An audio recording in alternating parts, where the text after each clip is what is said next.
should be good there. Oh.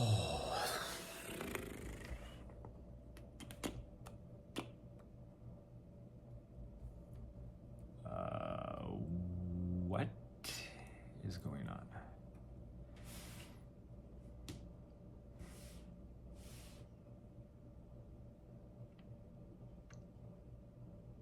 You gotta do what you gotta do.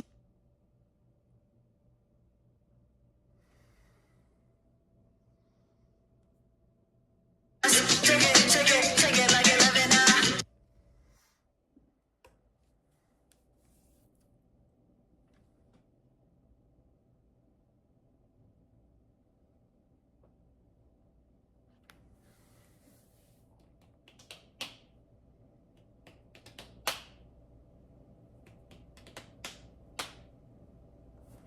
This thinks I'm offline. My stream manager thinks I'm offline. I don't know why. But let's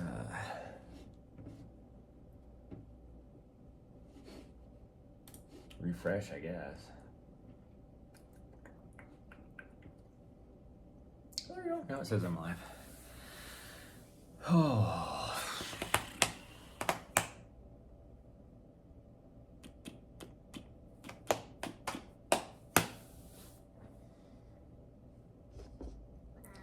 Okay, I'll be right back.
Okay, I am so tired, but let's go do this.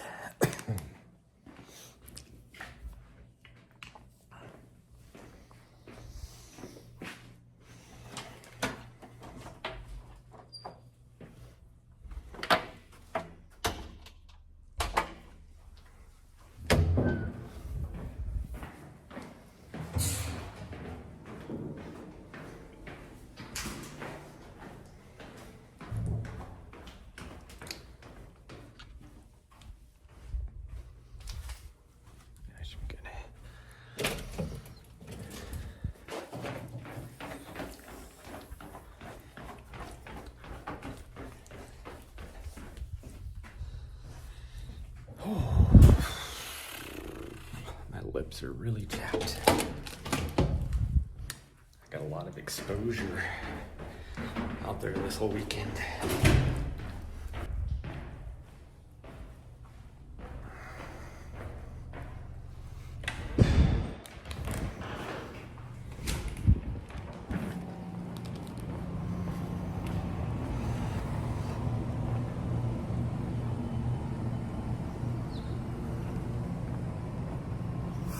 Get the watch started.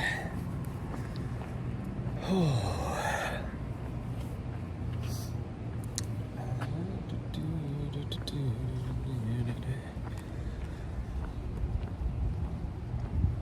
I don't have the puppers with me today, so we will be just leaving from here to go up to the Mount Helena trailhead.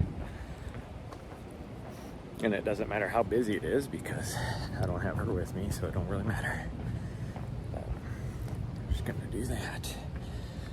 Work our way across traffic here. But I won't pick her up until she's been in boarding all weekend since I was up on the side of a mountain. And I won't pick her up until this afternoon, so that hopefully she will be wore out. I'll still do a run with her tonight for 2 or 3 miles is all.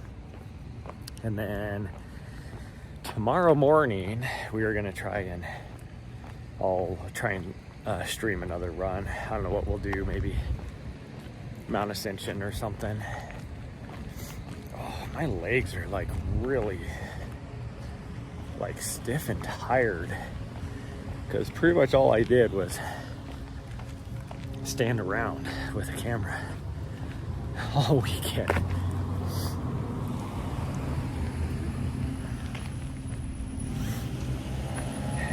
Sure my watch is.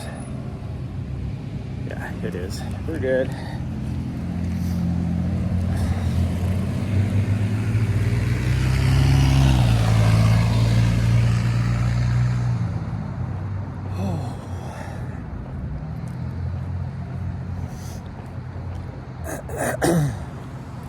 But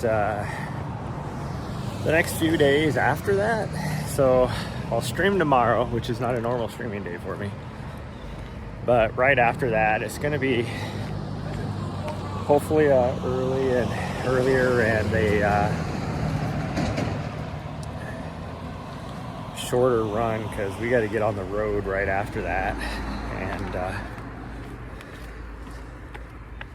we got about a 10-hour drive tomorrow to get where I want to get to, and then I'll have about 4 hours the next day. So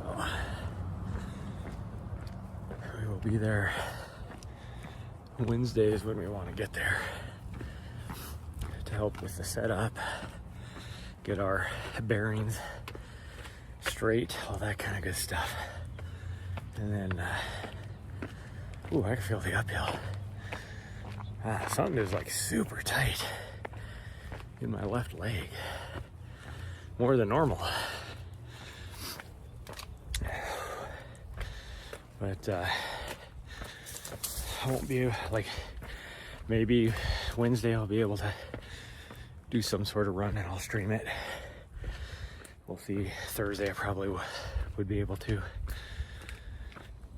Maybe. No, Thursday I probably won't be able to.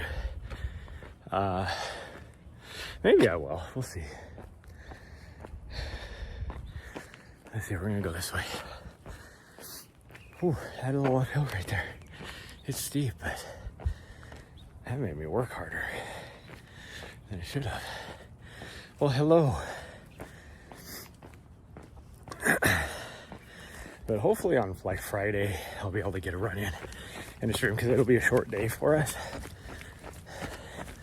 And then, I don't know, we'll see. Saturday and Sunday we'll not be able to. And then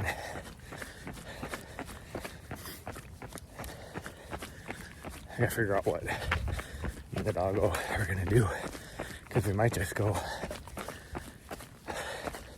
depending on what the weather is, we might just drive to Arizona for a bit.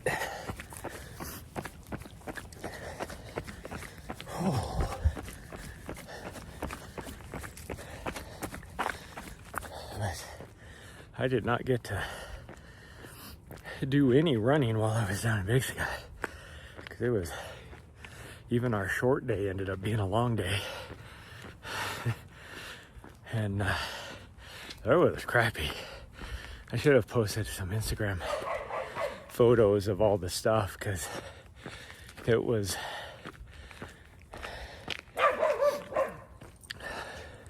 like on the what would it have been, Thursday night.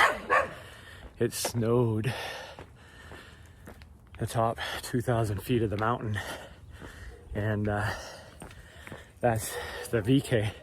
The next day at the very summit is where the finish line was, and so that morning it was cold. It was about 20 degrees up at the top. There was about 3 inches of snow. The wind was blowing at like 20 miles an hour. Good morning, Quick. And it was just freezing. I felt sorry for the runners, because that being the finish line, so like working their ass off, and then they get to the top and it's like freezing. They had mandatory drop bags at the top just so they had warmer clothes. Went over 300 miles running for the year. Hey, congratulations. That's really cool.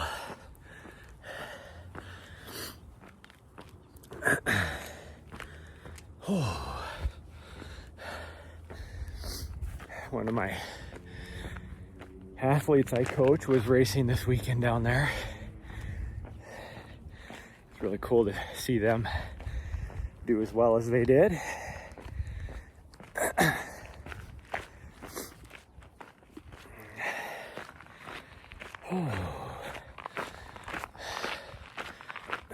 But it was a fun time. It was a really cool experience to be down there. I met lots of new pro runners, and then got to see some old familiar friends and faces, which was cool. Oh, this uphill, walking up to the top of this thing is kicking my ass today. We're still working our way to the trailhead. And then we got to climb after that. Even steeper, but hopefully my legs will be warmed up by then. Maybe, we'll see.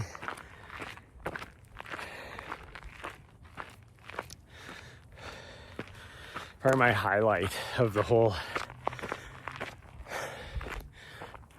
weekend was during the broadcast on Saturday, because we're doing, it was the 28K. I think it was just the 28K race. And mid-afternoon, they had what they call the runt rut or something like that. So it was a little kid race, and I got to do runner cam with that. It was so much fun. It was so much fun. They only did like a kilometer, but for a little kid, it was like a significant like little loop. There was a lot of like climbing, really. And then they had to like hurdle little straw bales. It was pretty cool.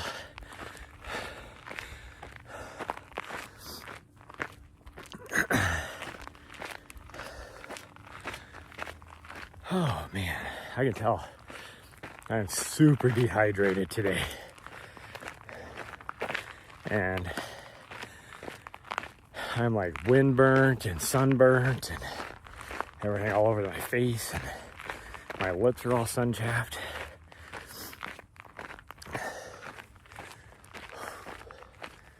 Oh man. It's not even that warm out here and I'm already sweating.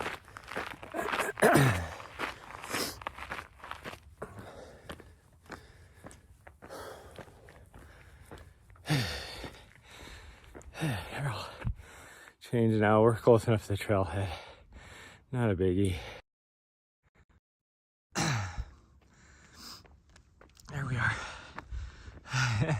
We just came from way down there. Oh, on a normal day I'd be running right now. but I am not. This is only like maybe a 10% grade? Okay, I lied. It's 12% grade.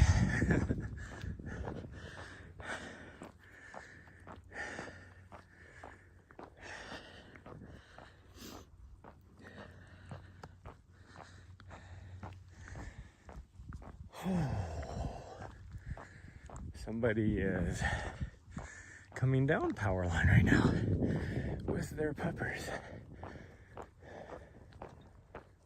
I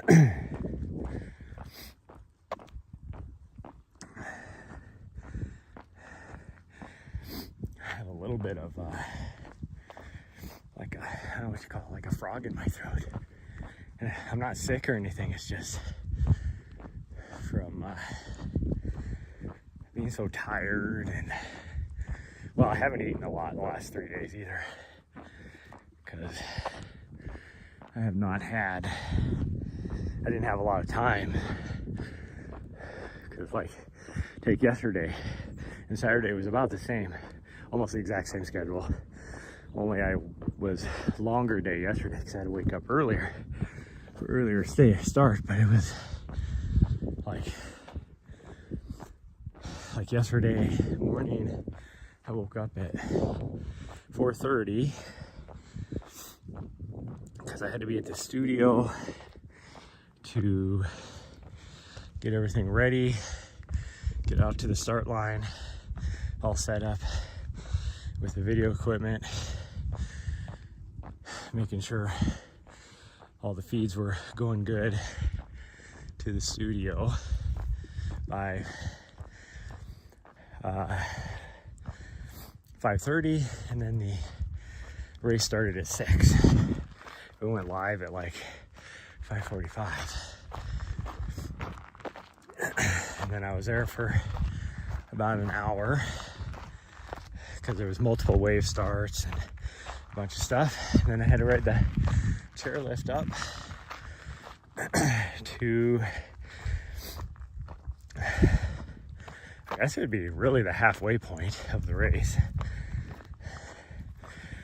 and get set up there. And then I was there for about 3 hours as the front of the pack came through, and then packed up everything and went back down to where I started, which is now the finish line because the start finish was the same place, and get set up for everybody to finish. And I was there for about 7 hours. Actually, no.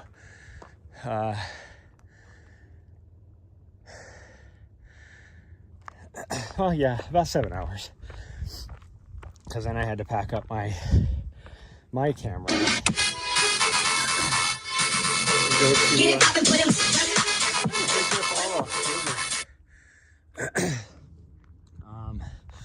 I'll try and do my push-ups right here. It's the flattest I'm gonna have for a long time on this little erosion cut.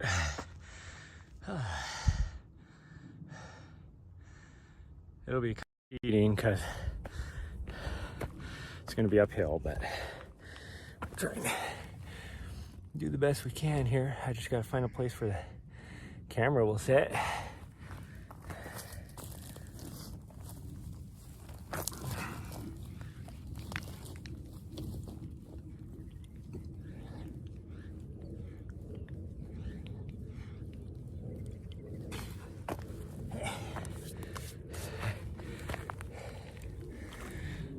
Oh, for being easier because they were uphill, they still fell hard.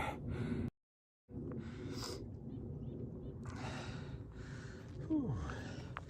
But yeah, I had to pack up a couple hours before the actual final people to go and get the camera set up at the award ceremony. So essentially, yesterday, I worked from 5 to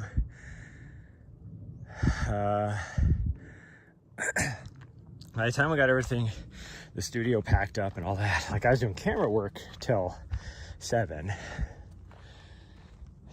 at night, not 7 in the morning. So 14 hours. And then we had to finish packing up the studio and getting it loaded on the vehicle to head over to California this weekend. So, well, I guess technically the vehicle is headed to Salt Lake City.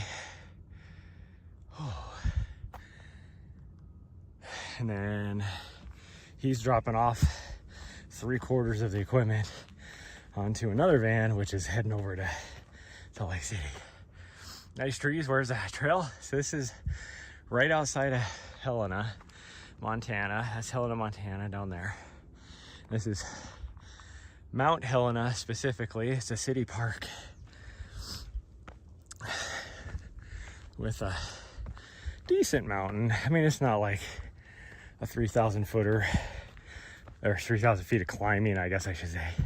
You can get 3,000 foot of climbing by weaving around all the trails here, but if you go straight up like we are right now, it's about 1,100 feet. But since we started in downtown, it'll be 1,300 feet.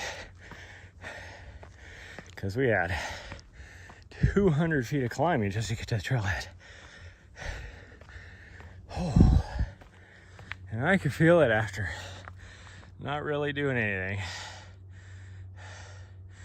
Here for work. Hey, thanks Jim for stopping in. Jim Rodens, nice.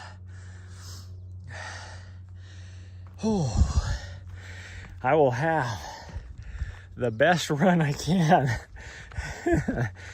Thank you. Although, pretty much it's like, I love the memes from Scott Jurek about, you know, it's like ultra runners and talking about, you know, we call this power hiking, everybody else walking. So I'm just walking up this hill.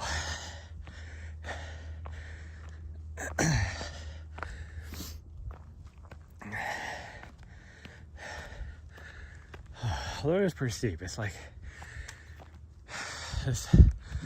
for the most part, other than the last like 1/10 of a mile, it's between a 20 and 30% grade.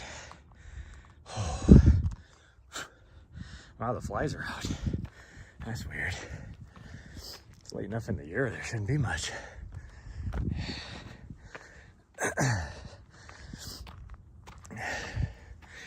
The weather is supposed to change again. We had that cold front come through end of last week where we got snow above pretty much everywhere in the state above 9,000 feet. We got snow. It rained everywhere else. It's kind of weird that this trail is as dry as it is with as much rain as we got.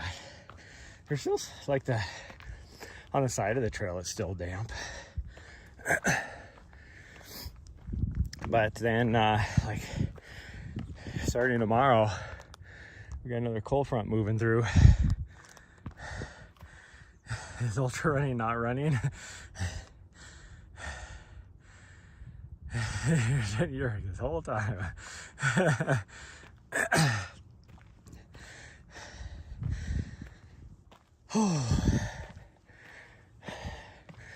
Well, even if you're an elite pro athlete, you're still walking up slopes like this. And that's the difference. Like people, you know, make fun of ultra running because it's just walking. Well, most ultra running is up and down mountains. And I don't care who you are, you're not gonna be able to run up a lot of these steep slopes. But there is ultras on roads, and there ain't no walking on those.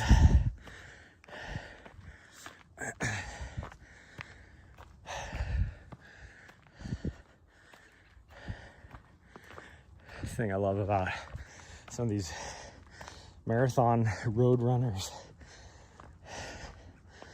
And you're like, look at some of the paces, and it's like, yeah, I don't care if you're on a road, running up a road that's, you know, got 1,000 feet of vert in a mile, and tell me that your paces aren't a lot slower.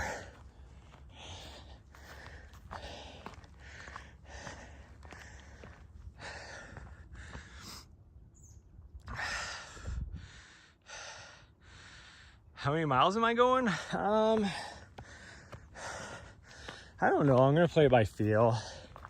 I'm supposed to get 26 to 30 today, but because I'm so tired, I don't think I'm gonna get near that many.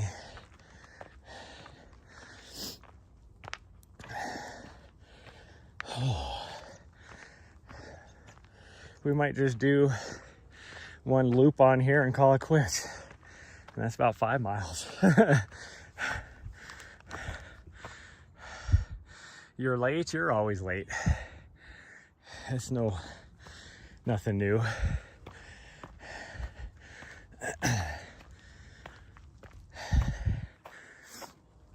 But yeah, we'll see. I mean, my plan is to go around here and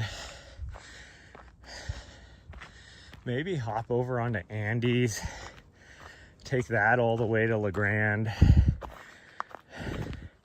and then wrap that around and take the road over to 10 Mile Park and maybe do a lap there, or a little figure eight,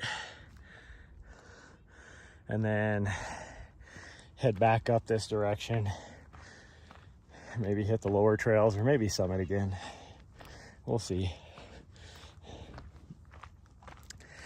And then and that should give me, let's see, that'd be close to 15 if I do it right. I think it would be close to 15, wouldn't it? It would at least be 12 for sure. And then I can just, I don't know, maybe we'll head across to the other ridges. 30 miles like 2 weeks for you. Well, I'm training for 100 miler, so.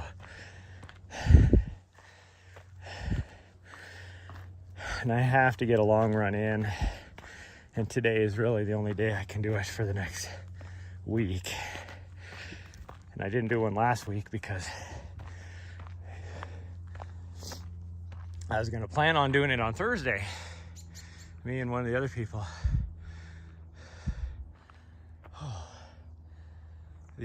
Our director for our live stream productions. I was going to go with him on a long run on our short day on Friday, but the weather did not allow us to. So we skipped it. So I haven't ran since Wednesday.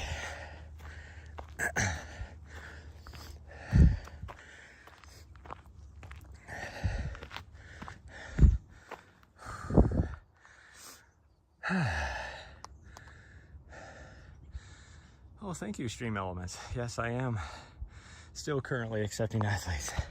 I need to make my website better though.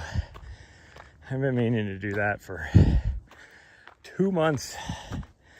I have not. I would say I haven't had time. I have had time, but I've prioritized other things ahead of it. That has taken all my time, so I really haven't had time. Oh man, that sun's come out and I can feel it. Did I bring snacks? Yeah, I have.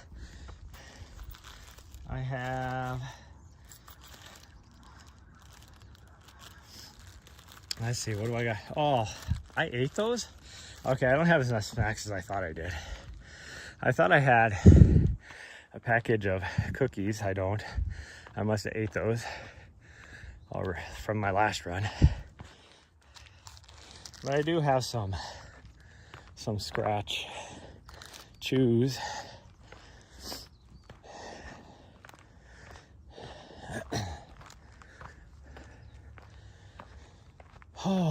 But if I do that many miles, it's gonna be a pretty easy pace. So I only need a couple hundred calories anyways.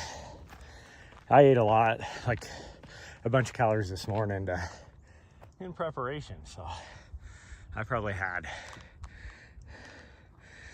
600-700 calories for breakfast.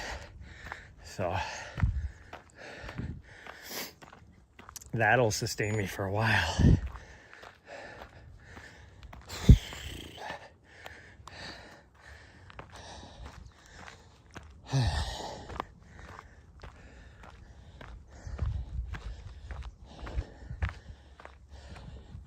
Thing I'll run out of if that sun gets any warmer is going to be water.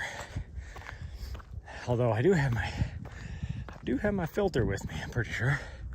So if anything, if we go over to 10 Mile, I can grab some water out of the creek and fill up my bottles if needed. But that would be my only water availability. I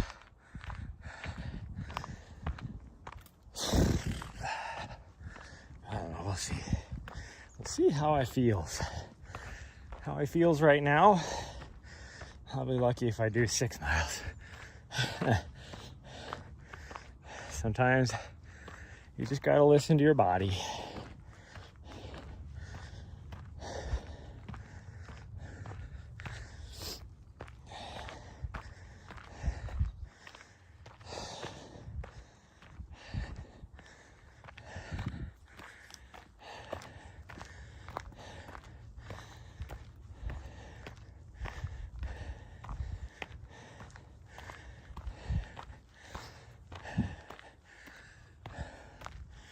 Actually, I have sweat running down my forehead, and I'm wearing a hat. Whew. My heart's beating pretty fast, feels like too. Even though it says I'm only at 125. Feels like to me it's like 140.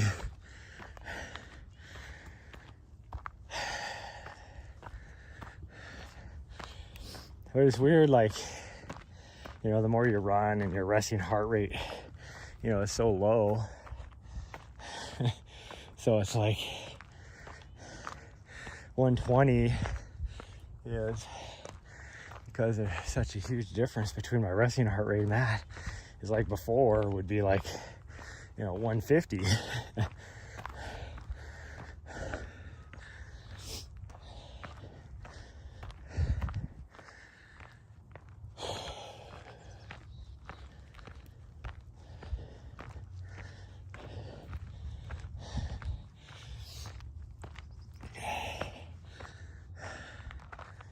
Oh, my calf muscles are super tired. Like they're burning. And I think it's just from standing around all the last 3 days behind a video camera. I did get to do a little bit of running though while out on the course. How hot is it? It's actually not that hot. It's like 50, well, I don't know what it is now. When I woke up, it was 56. But like the high today is only supposed to get into the like 70s. So I don't even think it's above 60 yet. But that sun feels a lot warmer.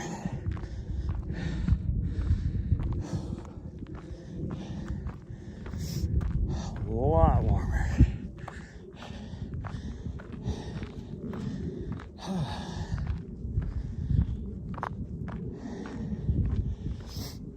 But as it starts cooling down here, I know I'm gonna have to go and do some heat training down in Arizona. And I'll be down there for Javelina to help with the broadcast of that race.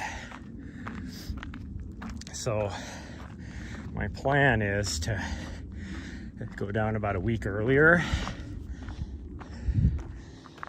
and then stay the week after, because after that I need to start my taper.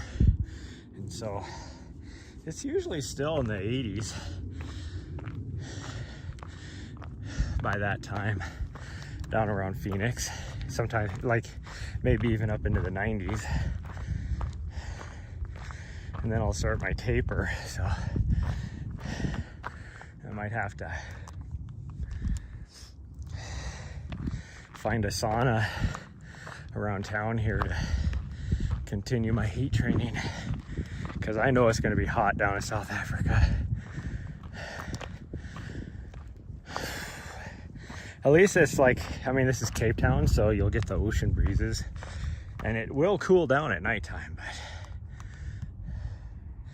usually during the race, from what I can see, it gets up into the 80s, which isn't that hot. But when you're, by the time like here, we'll be lucky if the highs are in the 50s that time of year. So if I'm just running here, I will not be heat acclimated for that race. And that is the one thing that kills me more on any of my races is heat. That's what destroyed me at the US 100-mile championships this last February. Even though it was only like 80 degrees,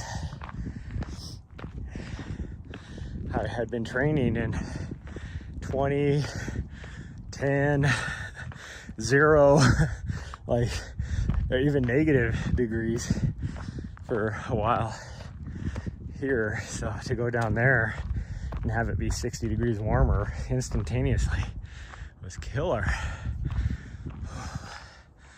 Used to live in Arizona, I hated the heat. Yeah, I know, I don't,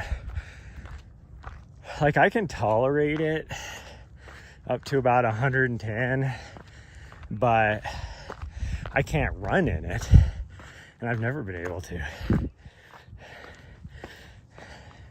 And most of my friends, that's where they live. Good morning. So it's like, they're always like, they love the heat down there. I'm like, no thank you.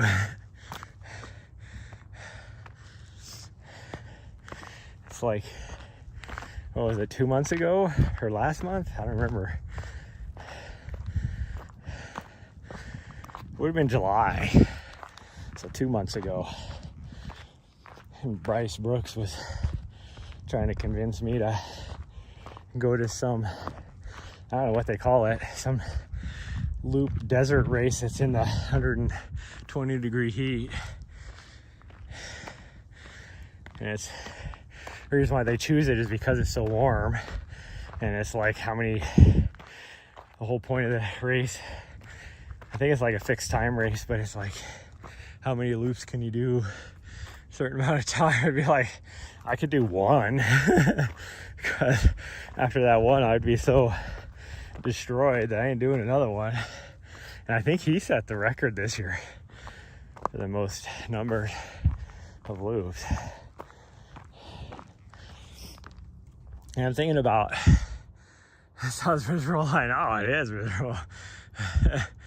I am thinking about doing a, so they have a new, at Air 5 for running, a new like trophy series, like a run series where they're gonna have like a championship race at the end of it for the top 10 people that finish in the cup. It's like a desert cup, I guess. And I know he's doing a couple of the races, so I'm like, man, will I be recovered well enough after my 100-mile race to jump in? And because I really want to go head to head with him. Now he's, you know, 16 years younger than me or so, so you never, so he has youth to his advantage,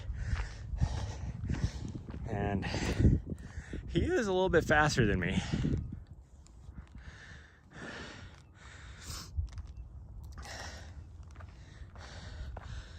Well, flat speed I don't know if he's any faster than me. He's faster. He's definitely a faster climber than me. But these are sub-ultra races, and like the climbing on them are nothing like this. Like he would kick my ass going up this. Like he would have been at the top 20 minutes ago.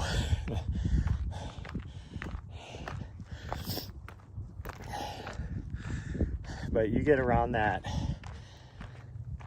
10 to 15% or less, and I think I can keep up with him.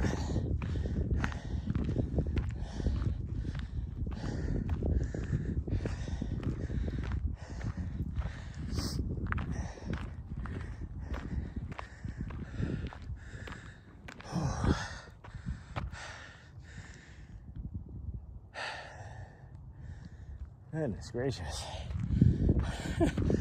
This is miserable.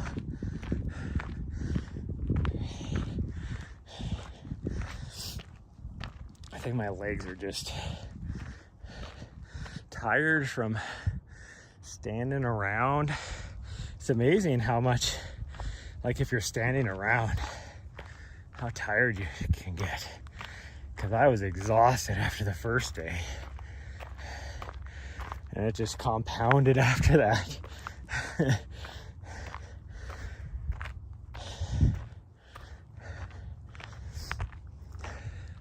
At least on Saturday, I ended the day doing the kids race, where I got to do some run cam with them. And I was running all over. I wasn't just running the 100K course. I was running up the course, coming back, running back up again, coming back, running with some of the kids, turning around and going back, you know, because there's thousands of kids out there talking, you know, 1 year to 6 years old, you know. It was a lot of fun. Those first kids too, man, they took off. Like, it's an uphill start and not a huge climb, but we got to the top of it and I was spent, because those kids, those first like 10 kids were just booking it. Now I knew for a fact they were gonna fade. They started off way too fast. You know, there's that little kid, like dead sprint, you know, from the start line. And then they're like, they slow bonk so hard because they're out of breath. Holy cow, they took off fast.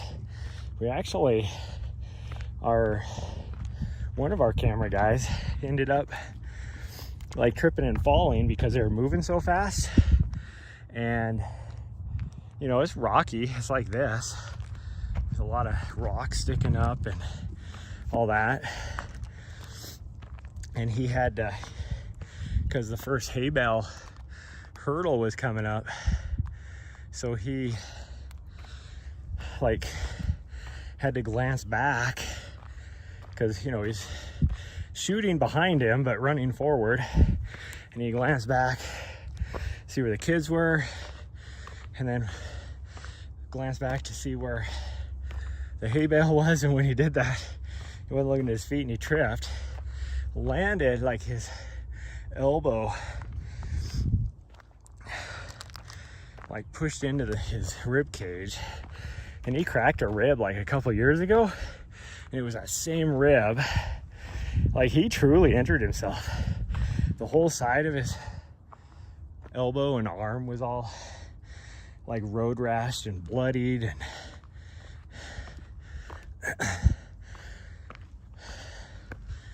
so it's like I always talk about, if you're watching races and you see those camera guys, it is a dangerous profession that we do. It's like people still come up to me and they're like,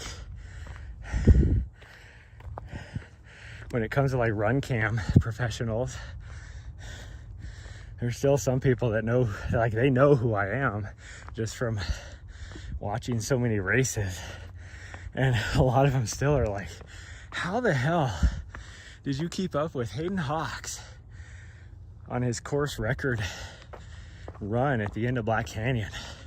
Because it is, I mean, it is softball, rocks. And that guy was doing a 5:30, 5:40 mile pace. And I mean, I don't even know how, like I keep up with him, but I don't know how. I would never on my own be able to run that pace on that trail by myself, because I would twist an ankle or trip and fall or something. And I mean, I still remember going that speed, following him with the run cam, and just watching him just dance over those rocks.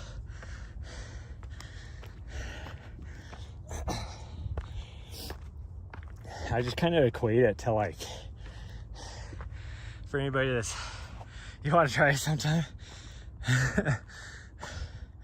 I equate that experience to like, the faster you go, the smoother the ride a lot of times.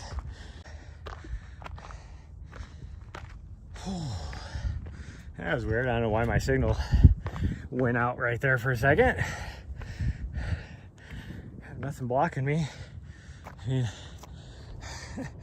there's like 4 cell towers with line of sight right now. So I don't know what was blocking it, but whatever. Had that experience last week at Mount Ascension. Only it was worse there. It was like sections I never have issues with. I was having major issues, and then back in like the draw, like on the backside, I was getting signal. Made 0 sense.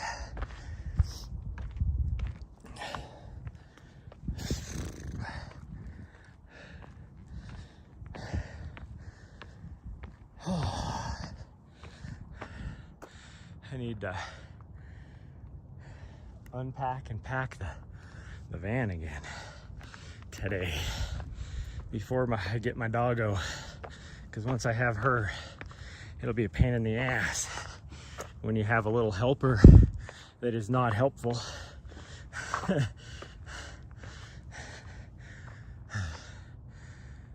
I'm almost to the top, you're right. I am almost to the top. That sun is hot. We are fully exposed now.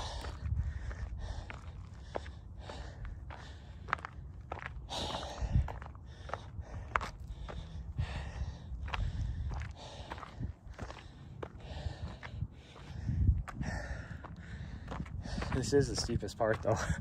Like from where we turned off of the main trail and started going up, that part gets up to about a 60% grade. This is over 30.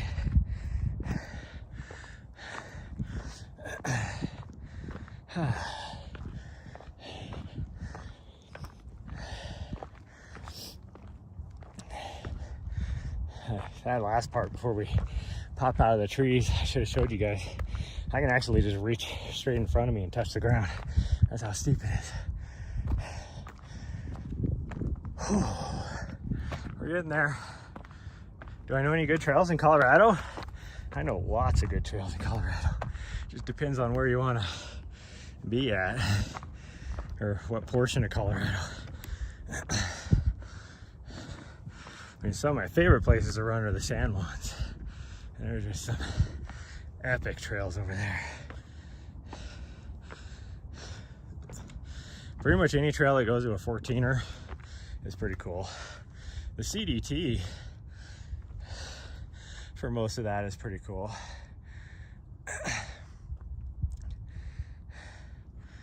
Okay, made it to the top.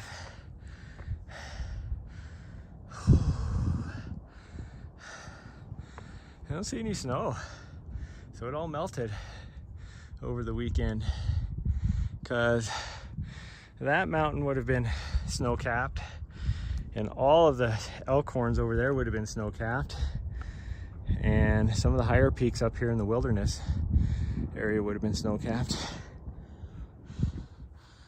I don't know if I think that's too low, because that's the Continental Divide right there. I think that's a little too low right here.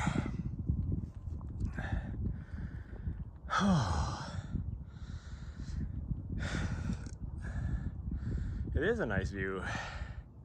Yeah, I like it up here.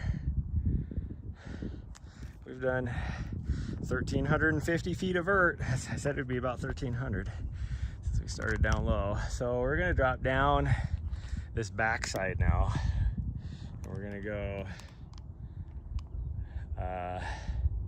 this trail. We're gonna drop down and then go down that way and hit Andes. And there's a road way, let's see, it would be that road right there that comes up. That's what we're gonna take down, cross the US highway. And all of that right there is that's the 10 Mile Park area. And then if you do like a little figure 8 loop, you get another 2.5 miles there. And that's where the creek is.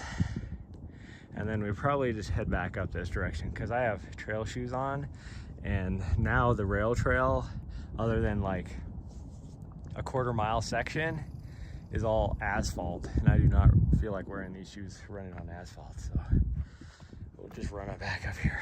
But at least this next 1/2 mile, you'll have to be patient because the signal is kind of crappy. It goes in and out until I get over here in the bowl. And then the signal is pretty good.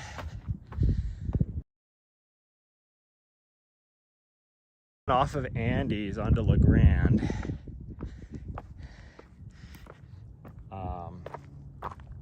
That section, actually, I think the Andes to La Grande is okay.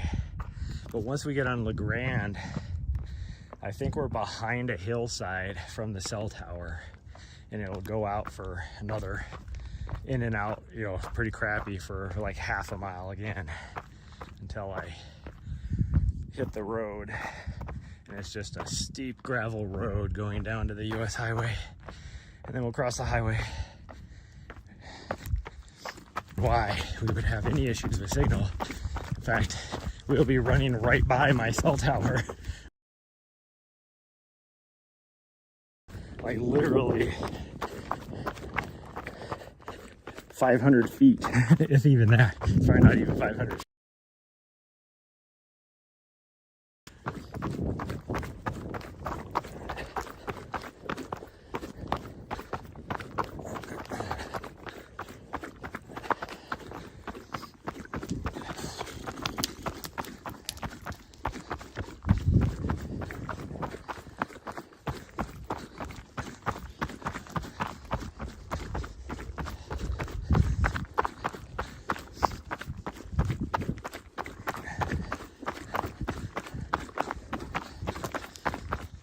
Like I said, we're gonna go in and out. We are doing some proper running now, so.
Morning.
Okay, we got signal back.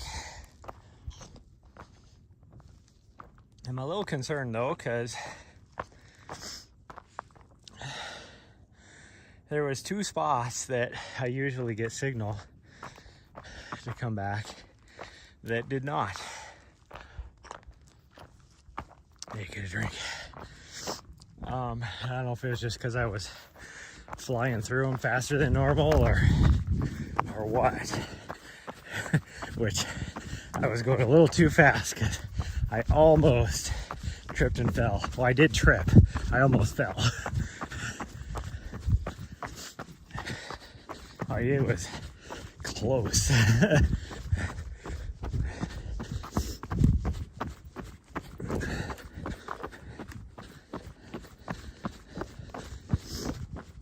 What is going on with the signal today?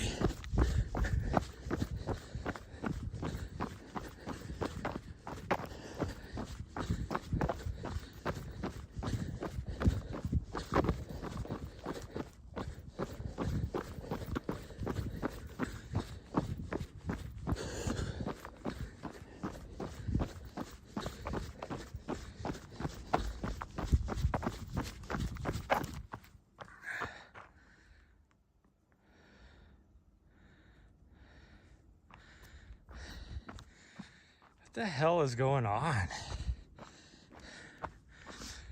Okay, so I don't know what is going on with the service today. I just checked. I have, like, when I get up there, I have access to this cell tower. And it has been where I just checked and I have 3 bars of 5G UW. There's no reason why I should not have good network connectivity for the live stream, but it keeps dropping off. I don't know what is going on, but it's been that way on a lot of these areas where I've never had any issues. Here the last few weeks, we've been having issues. Have you ever got lost on a trail? No. Now, if Barf Bag was here, he might disagree with you on that. He'd be like, bullshit. You've been here before where you're like, well, I don't know how to get over to where I need to get to. I'm not lost though. I just don't know. Like, you can't get lost out here anyways. And like, if I'm deep in the wilderness, I have the map downloaded on my phone, so I never get lost. I just sometimes have to figure out how to cut across to where I want to get to. The quickest, easiest way. Like, one day we were coming up from down here on Andes, which is the way I'm going to go down, and I wanted to just cut over to Ambrose, and I didn't know what the easiest way to get over there was, because there's so many trails back here. Now, I knew the long way was to go out the way we're going to be going down, and then I could have just cut back on like Old Chevy or Duratissima or something to get over to Ambrose. But I didn't know how to get over there. Now he would argue that, oh, you were lost then. No, I wasn't lost. I knew exactly where I was at.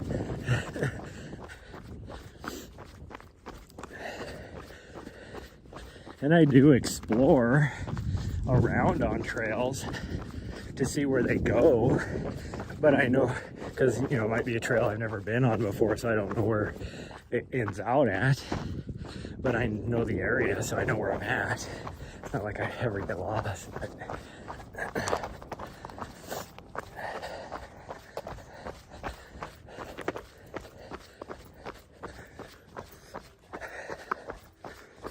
but yeah, if I'm in like way deep in a wilderness area, place I've never been, then I always have the map downloaded on my phone. So even if I don't have signal, I still have the map with my GPS location on it. Because I use Onyx Maps whenever I download trail maps and stuff.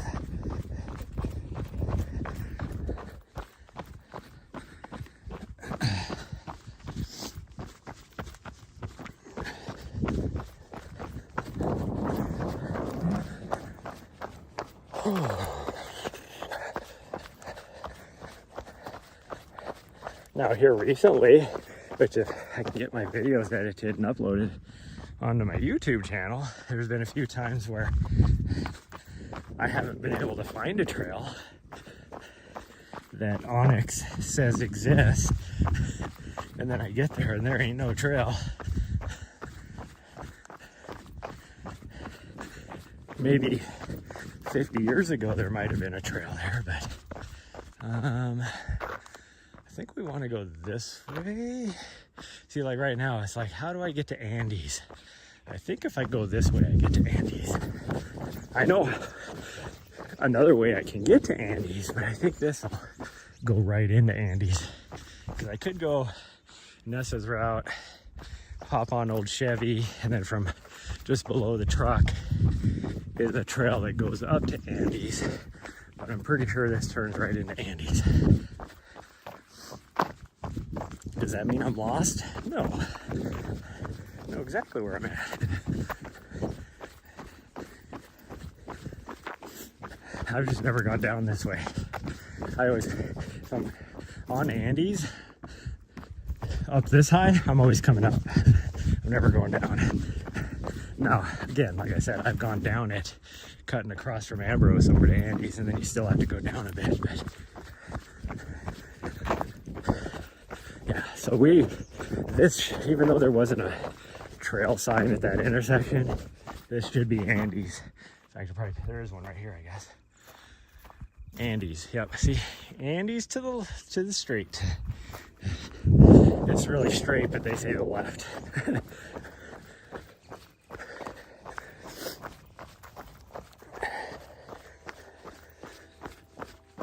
there's the Old Chevy, which for years before I ever took this trail, I always thought it would be like an old, 1940s like Chevy, not a 1970s, which I guess is still an old Chevy, but you see somebody's coming up from Old Chevy onto Andes. Up here, I don't know if they're going down or if they're coming up, but they're taking the cut across up, I guess is what I should say. So go a little bit slower, see which direction they're gonna go. If they're coming this way, we'll speed back up. If they're continuing down Andes, which is what they're doing, Then we'll just slow down a little bit and let them get away from us. Because I hate coming up behind people while live streaming, especially I think this is a woman, so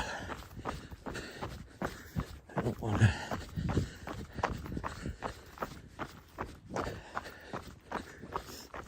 run up behind her, have her be like, are you videotaping my butt? No, I'm not videotaping your butt. Believe me, nobody wants to see that.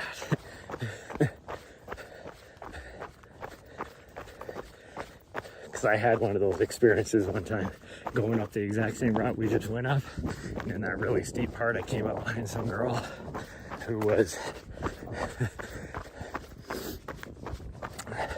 how do I want to put it? Let's just say,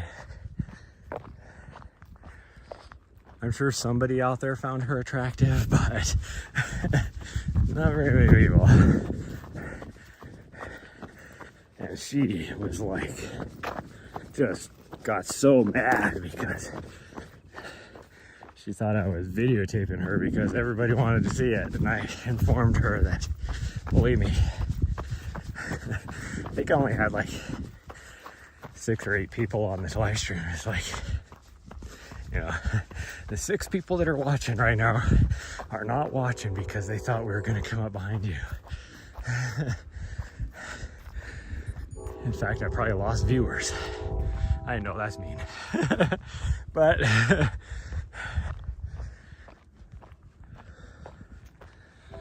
gotta go up over this little hill. So I just want to make sure this person running is far enough ahead. They look like they're moving pretty good, so I probably wouldn't catch up to them anyways.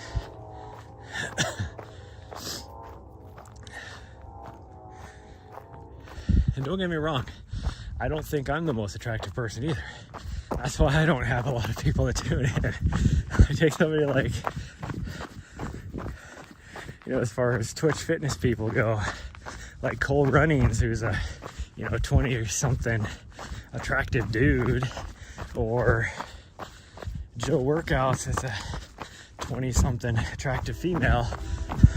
They got a lot of viewers, and you can tell because they're attractive.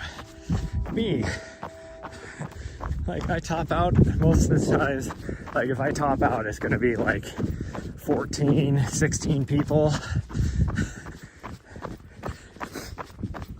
Unless I do get rated. I did get rated by Cole Runnings one time, so I had over 100 people for a bit of my stream that day. But it's like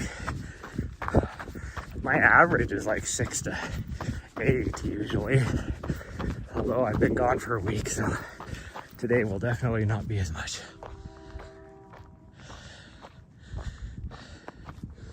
Whew. I'm feeling these hills though, that's for sure.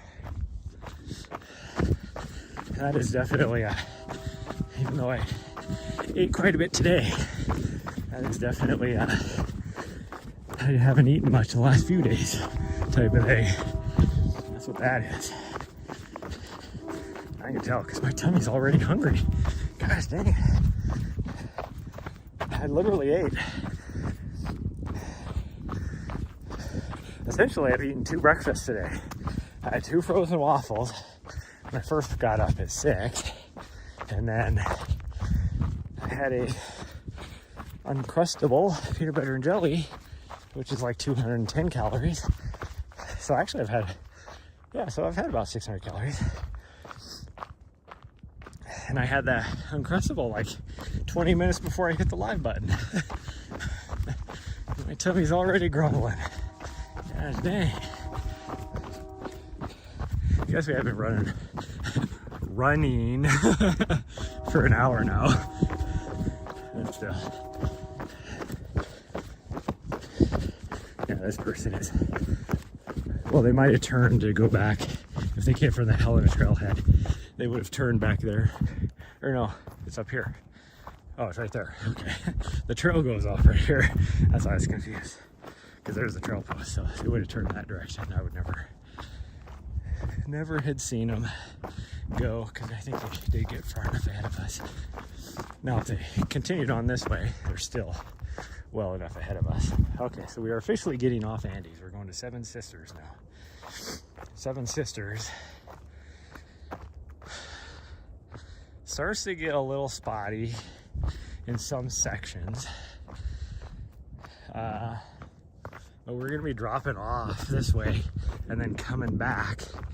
And my cell tower it's right here, but we kind of like the Trail La Grande goes like snakes. I guess I should point this direction. It'll like snake around like this, and then it shoots back to get to the top of that gravel road. So once we drop onto La Grande, it'll definitely be iffy, but even till then, because we're gonna kind of be going up and down on this hill, this ridge line for a little bit, signal could be iffy again. But once we get on that gravel road though, we should be money for the rest of the stream. There's no reason, there is nothing to block us from our cell tower. I'm pretty sure, yep, up here, I think there's another trail post, and I think we start heading down into this little gully over here, if I remember right. I've only been on this once because of how bad the signal strength usually is. I don't usually come this way. Yeah, so that's our trail that goes off to the left. I'm just gonna check this trail sign up here.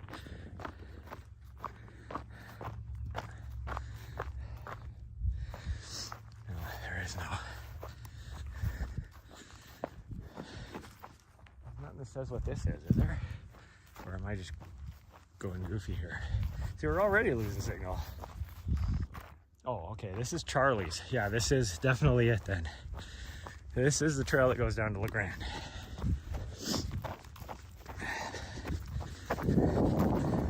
But again, like I said, we're kind of behind. I'm definitely blocked. I'm surprised we have any signal right now, because I can't see. I've lost line of sight to the cell tower.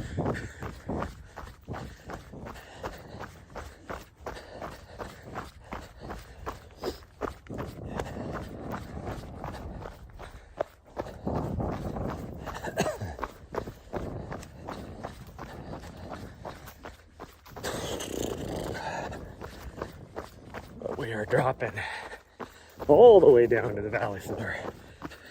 So we got a drop and a half on us now.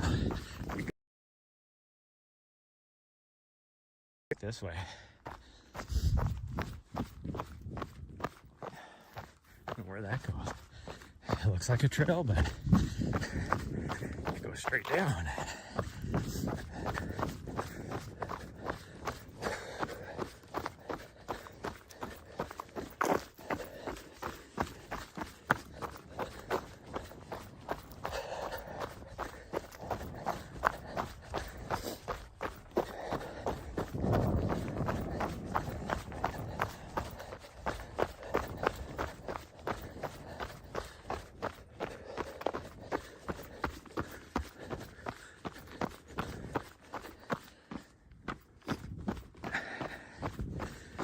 You might ask yourself, why are you doing this? Going this way if your signal is going to go in and out. Well, because we are almost 4 miles into this thing. And if I go back here, so the gravel road comes right up here. So we're almost to the gravel road. Anyway, further out I go, I have to go back. So it ensures I get miles. Like now, no matter which way I go back, I'm gonna be at least getting 8 miles. And in reality, it'd be closer to 9, because we went up the straight way to the top. We have a lot longer to weave around the bottom side of the mountain. And if we go back to the top, it's the same. It's still a lot of distance though. But here's LeGrand right here. So we got a quick little, this is where the signal's gonna get bad. It should be pretty good.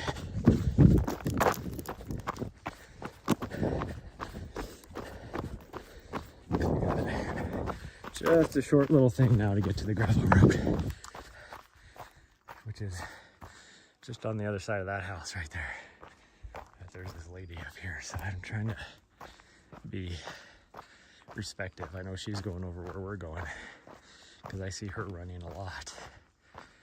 But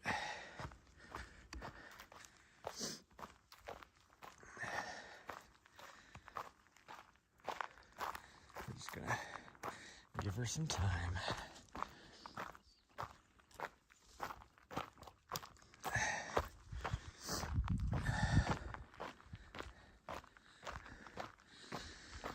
Okay, now we have gravel road all the way down to the US highway. And then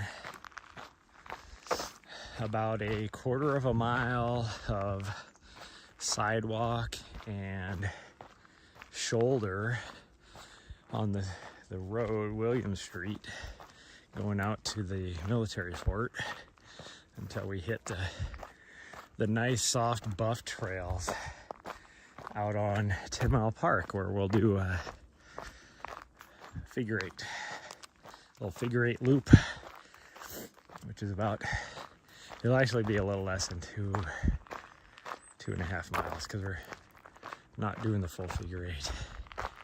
So it'll be about 2 miles probably. But yeah, there's the gravel road right there. You can see it. So we gotta go back this way, and that's where I usually lose signal until we get to like down there somewhere. It's probably right around that house right there. So about a quarter of a mile. There's the lady up there still. She's not moving as fast as I thought she would be. And there's somebody else in front of her walking. I'm just gonna have to go for it, because I'm gonna lose signal and I gotta get through that portion as fast as I can.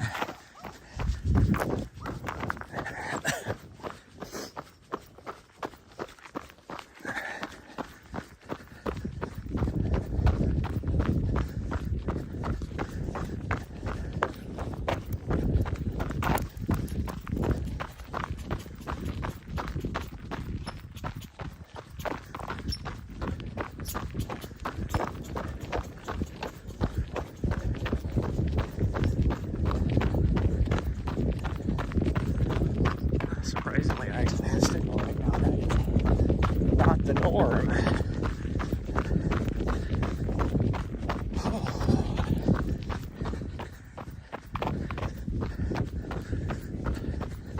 Horsey. Actually, know the people that own this house right here on our left. They are. It didn't affect the houses, yeah. Well, we're back in the neighborhood areas now. So we're on our way down now to the 10 Mile Park I was talking about. So this is the gravel road going down to the US highway.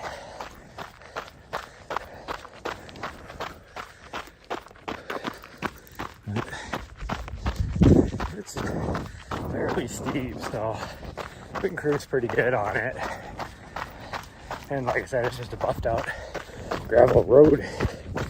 Doesn't even have any washboards or anything on it, so we're going pretty good.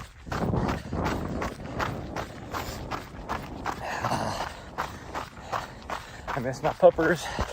Should have just went and got her this morning. Good morning.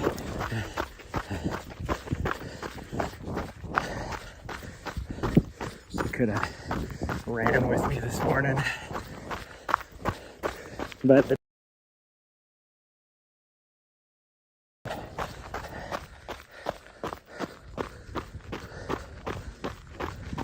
Unless it's that lady's dog.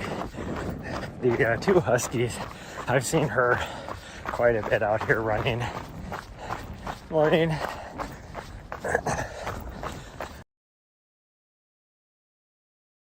Was on the leash, and they're always like well behaved, but the dog that was on the leash obviously is new to her, so that's why probably has it out on a running lead.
Okay, it looks like we're back. I don't know what's going on with the network connection today, but I just checked and I have 4 bars of 5G, yet I had 0 signal or 0 upload. I could see the cell tower for the last minute and a half about, like actually right before the stream connection went down is when I could see the cell tower. So that's when I should have had the section before that is where I should have had 0 signal.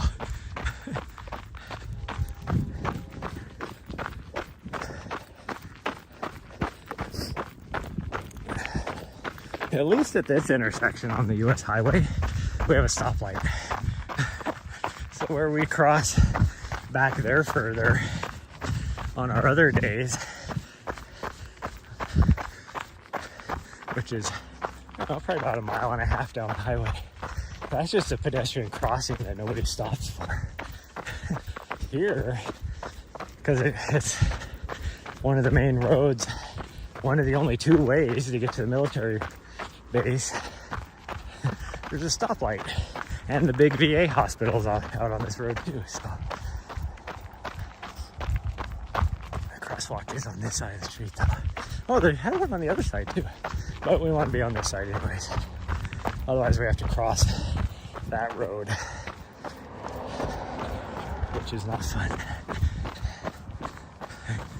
If I had road shoes on, or even more of a commuter shoe, I would just run down on the sidewalk all the way down that way along the US highway, get some extra miles. But I'm gonna go this way. Oh look, timed that perfectly.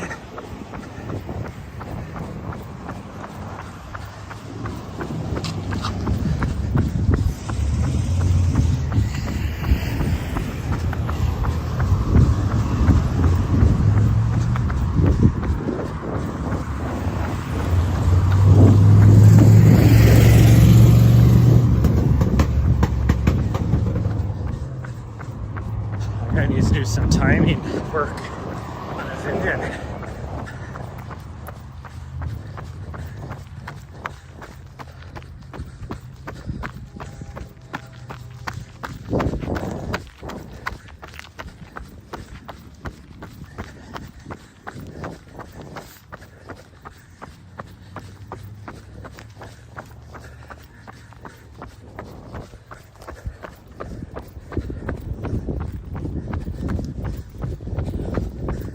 Here I am easily running probably a 8-minute mile. And I just glanced at my watch and it said 15 minutes. Like, what are you talking about 15 minutes? Oh, now it finally kicked in and it says 8:14 minute mile.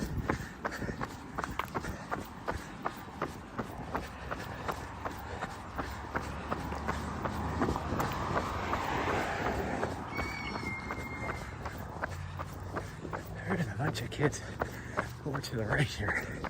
Why are they not in school? They're definitely old enough for school. It's not like they're a bunch of 2 or 3 year olds.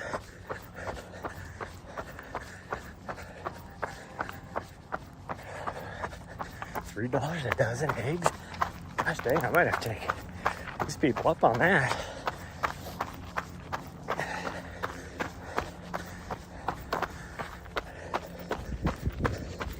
Way cheaper than you can get things like that. Oh, there's a little baby deer. What are you doing there, buddy? I'm coming this way. He's staring at me like, what the hell are you running here for?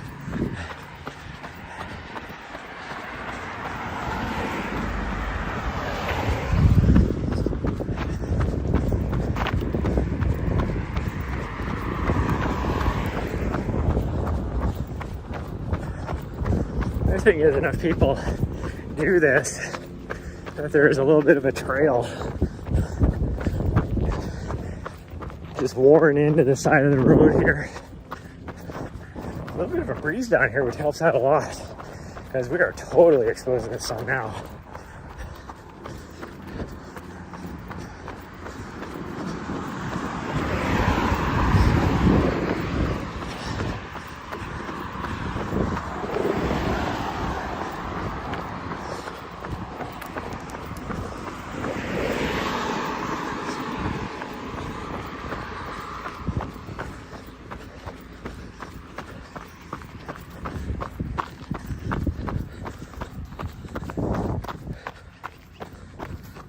That did sound rough. That engine sounded horrible.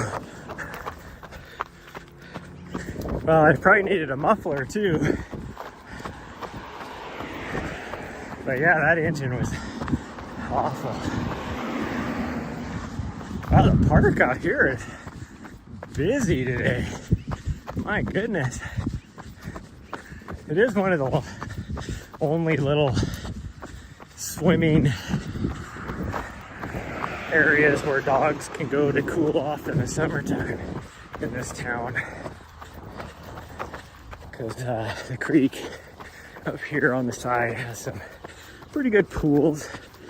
That's where we've taken Nari on our easy runs on Sunday, because we do the loop that comes over here and we run out on the other side. That's where we come in at, is way over there.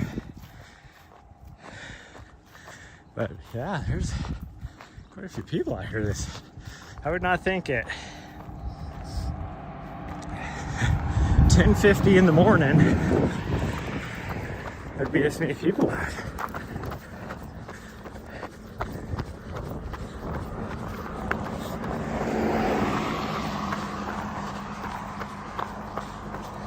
It is Monday, isn't it? Am I just off a day?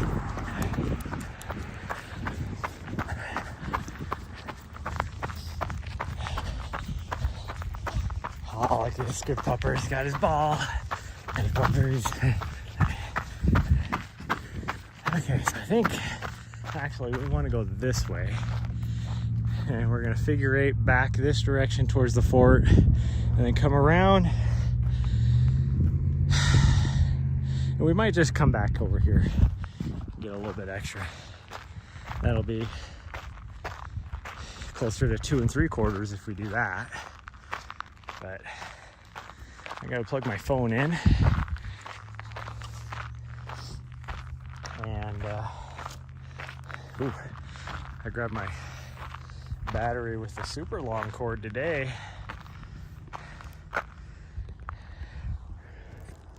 Say hi to my face. And then hit the button. Make sure we're plugged in. Here we are. And then try and shove all this extra cord back in my vest. Because my goodness, I have my 10-foot long freaking cord. I don't need that thing.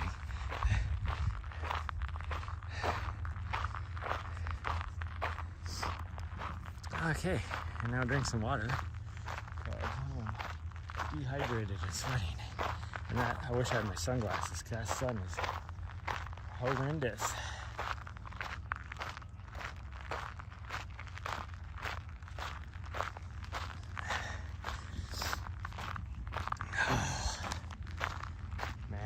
I don't know if I have it in me to do even a loop. Once we leave here though, then we're gonna do the reverse of what we do on our Sunday morning recovery runs and head back up to the base up there where all those houses are, and then take the lower trails on the mountain. So that's where we just went up and over right there.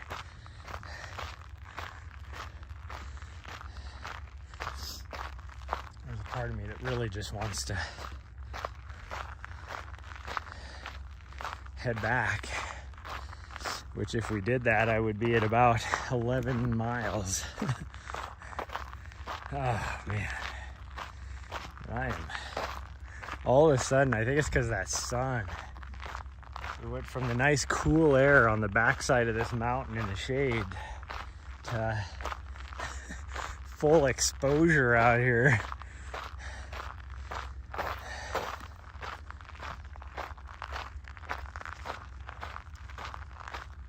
Almost threw a water bottle too. Okay, let's do this loop. We can do it. I should probably eat a couple of these chews.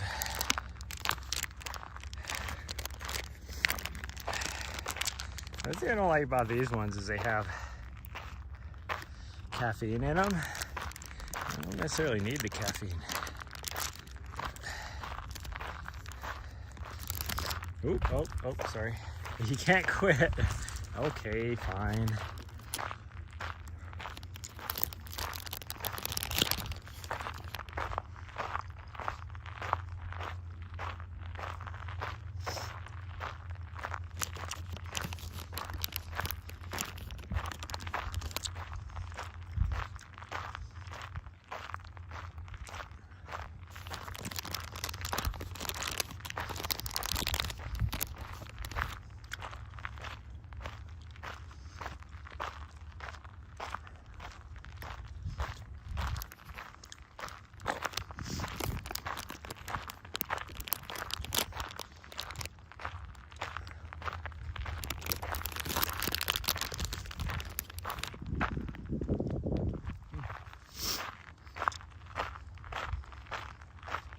There's a little pool right here on that little trail going to the creek. But Nari's favorite pool is right up here.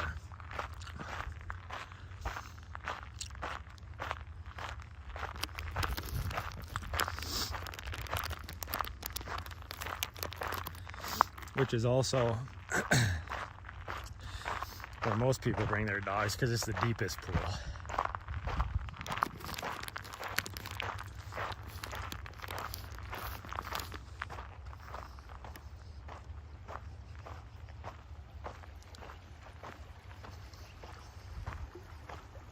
In fact, even the other day we were here and it's still deep enough for her to swim right there.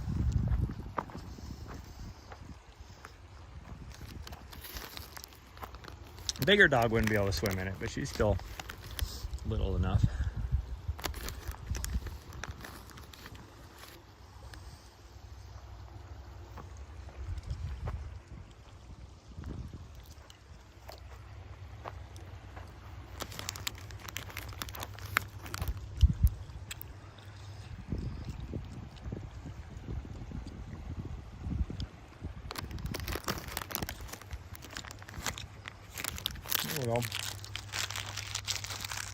Maybe that'll give me a boost.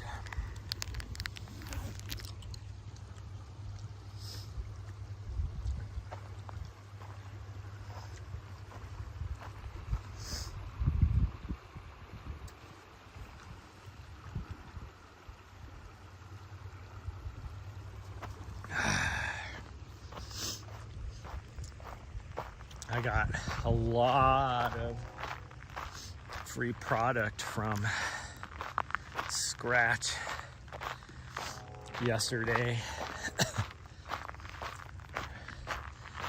But I am liking their products a lot more than some others.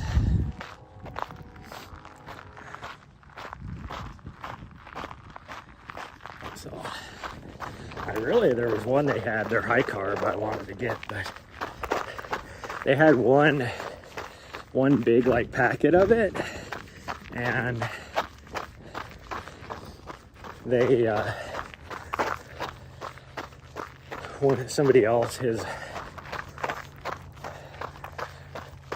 girlfriend, or I don't know, they're practically married, I guess. I don't think they are married though, but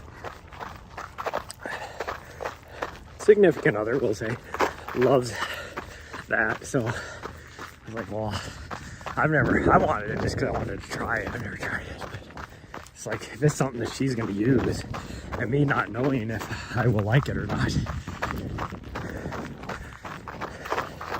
it's like, she should have it, not me.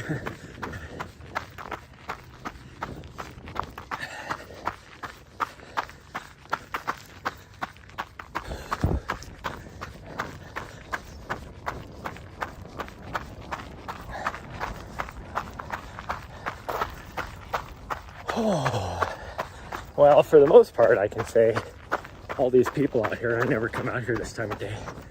I was talking about how, man, it's busy out here. It's all old people.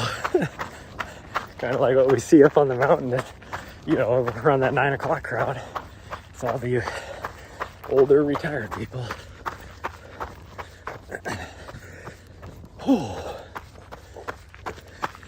Now, at lunchtime it gets busy out here because a lot of the people from the VA hospital and the military base, since this park is right across the road, they come out here for lunch, little lunchtime exercise.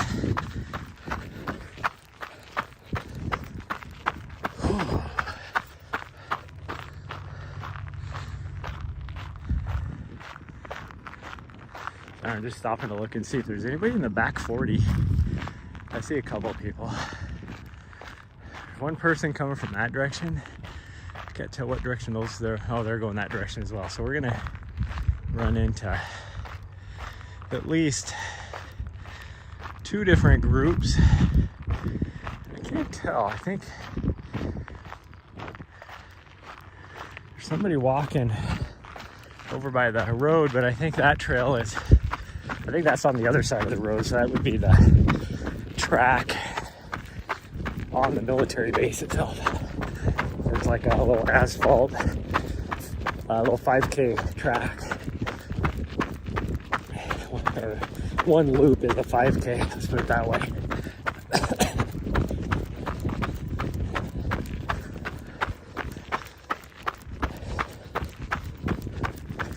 If you're a road runner, it's an awesome place to run. That's when I was stationed over there. All I did was road running. I don't trail run unless. So I always use that thing. Only I would do like 3 to 5 loops usually. And come out on a Saturday. Sometimes even, and do like 7 loops for my long run, just because I could use my car as an aid station, and so every loop, just loop or 2, just grab, you know, some more water or whatever I needed. It was pretty nice. And I've done that for here too, but like I said, if you do one loop, like if you just do the big loop, you only get 2 miles. Actually, I think it's just shy of 2 miles. But if you do the figure 8, it's 2.5 miles. So to do like a 20-mile run, you're having to do like 9 loops or 8 loops, I guess, probably, versus over there where you'd only do like 6, 5.5 or whatever it's gonna be.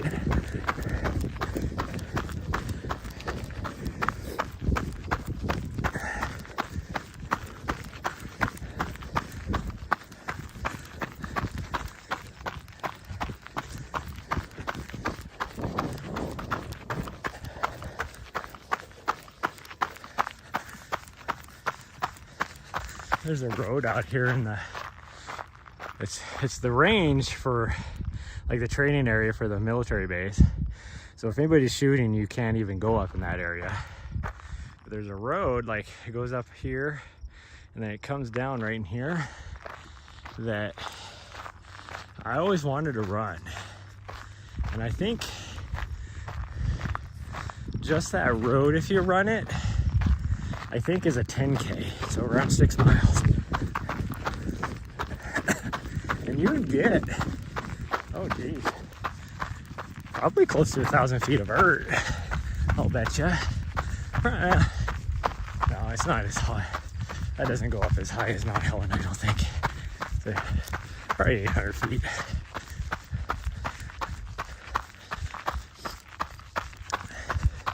But it's a gradual, like, pretty much all of it is to get to the top is uphill, and then you have like a steep descent, like crazy steep descent.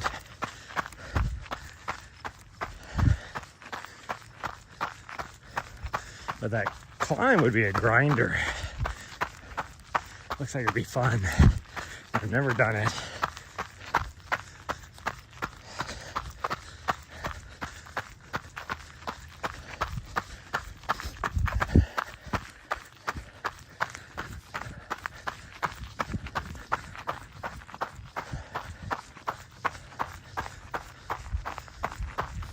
Oh, I think there's 2 old people that come out here on their mountain bikes every day. I think they're on their way. Oh no, that looks like, that's not them. That's somebody completely different, I'm hoping. They look like they have a little kid with them.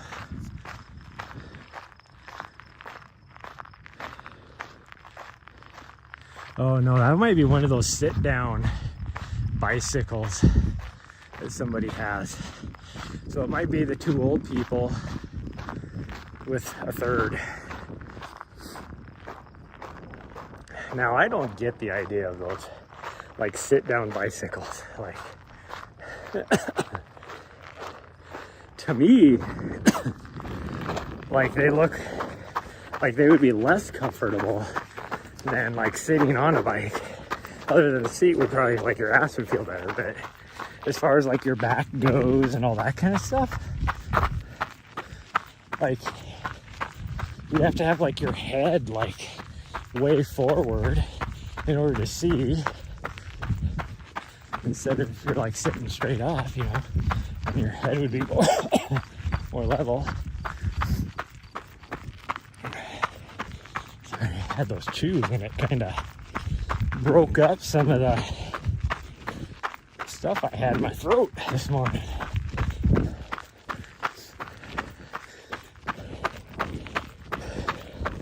Speaking of stuff in my throat and everything, it is like amazing how like there's just barely a very faint hint of smoke, haze.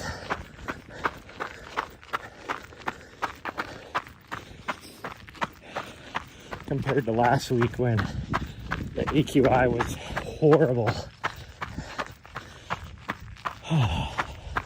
Like the race over the weekend, like they put a message at the beginning of the week about how it they're monitoring it, but because AQI is so bad that they might have to cancel the race. Well, luckily we got that winter storm that came through, which cleaned up the air quality. They almost had to modify the route for the VK because of all the snow on the top of the mountain, but they decided it was safe enough because there's a rope that goes up the trail on the ridge. There's steep, like it's a knife ridge. There's a rope you can hold on to, so they decided to hold it. And it was a little bit slippery up there, but it wasn't too bad. So overall, that's not the two old people I was talking about. Those are completely different old people.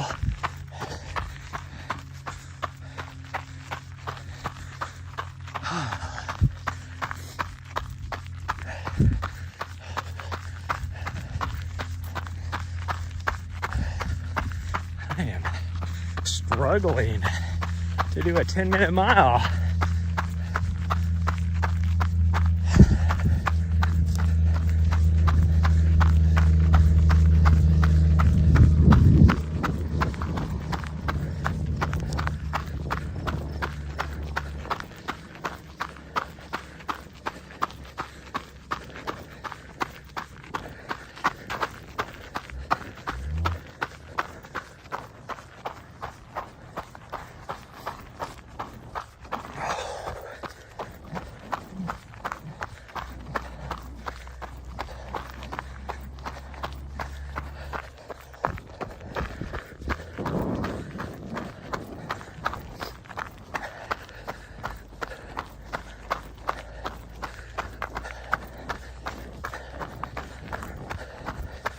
I tell you, I got some water, some rain the past couple days here, because a lot of this is usually like kind of pretty loose, buffed out pea gravel, and some like on the side I'm running on right now is like concrete.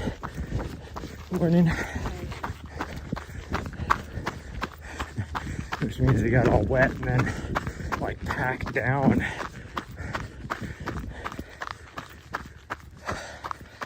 Might as well be running on asphalt right now with most of this trail feels.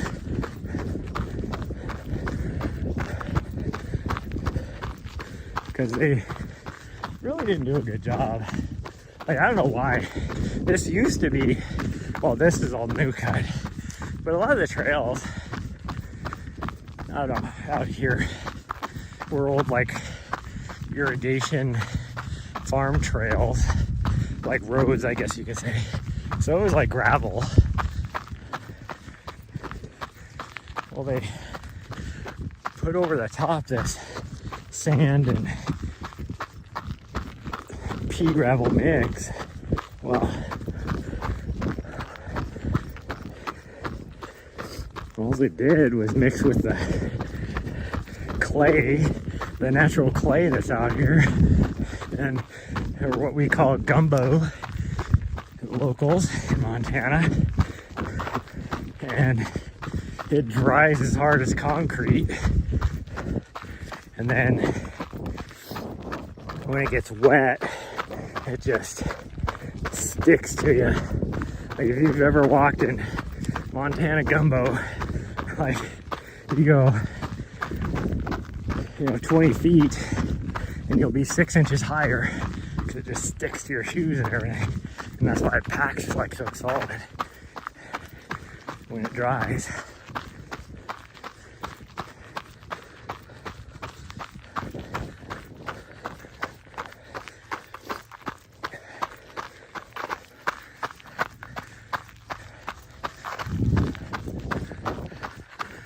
That person there must be somebody from the VA hospital that I was talking about, because they're going back. Because there's a special like entrance to the park that goes to the sidewalk that goes down to the VA hospital. That's not the VA hospital, that's the Montana National Guard state headquarters building there. so many trees to see the VA hospital, but that right there is the State Veterans Cemetery.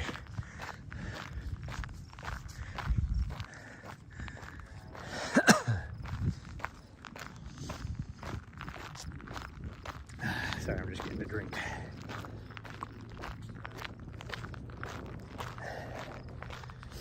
I almost threw one water bottle. I don't know if I should. I'm not going to go any further than just going back up onto Mount Helena and back home. So I'm only looking at, like I said, probably about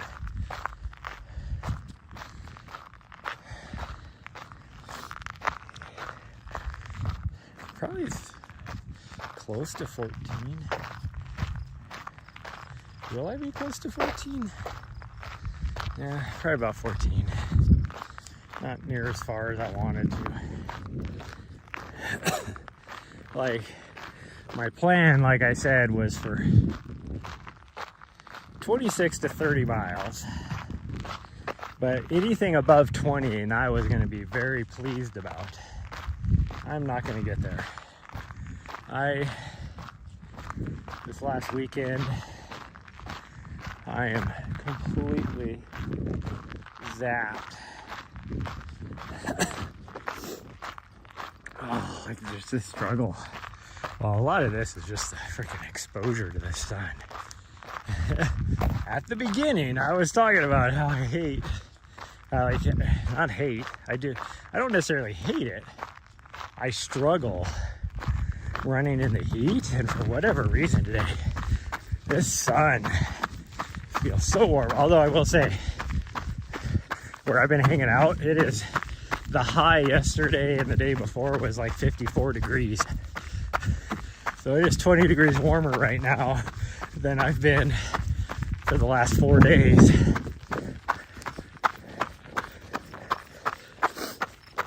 I mean, the high on Friday was like 36, so and I spent all that morning on the top of the mountain at 11,200 feet, and it was blizzarding up there, 20 degrees with a 20-mile-an-hour wind. So I don't know what the wind chill, the real feel would be, minus 10 probably or something crazy. So I was cold on Friday.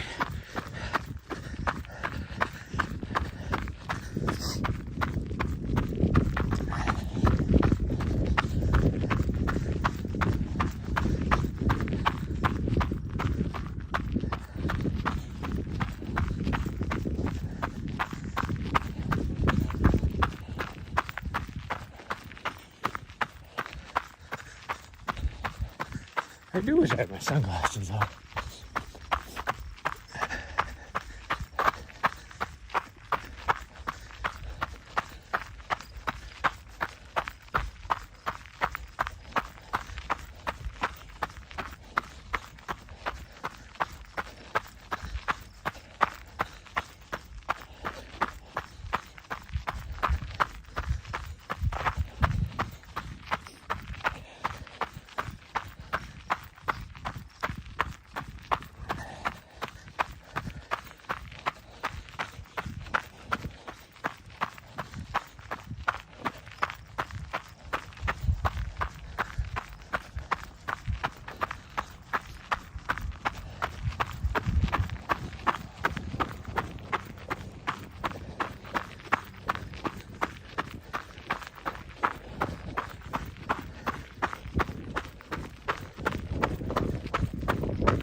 There's the 7-mile mark.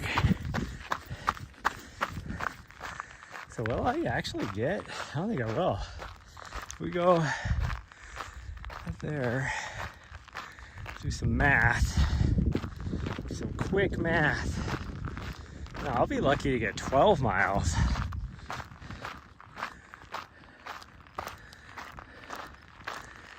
We're not gonna go that way, we're just gonna go this way. The parking lot's emptied out though, there's like 2 cars there now.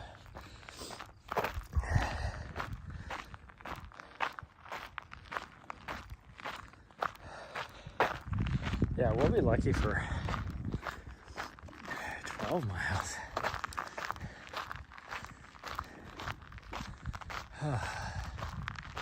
I am struggling.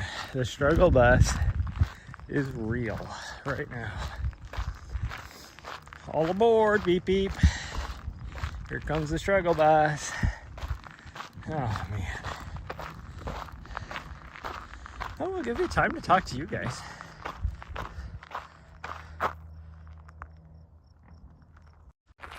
Give me time to talk to you guys, everybody. You can see how bright that sun is.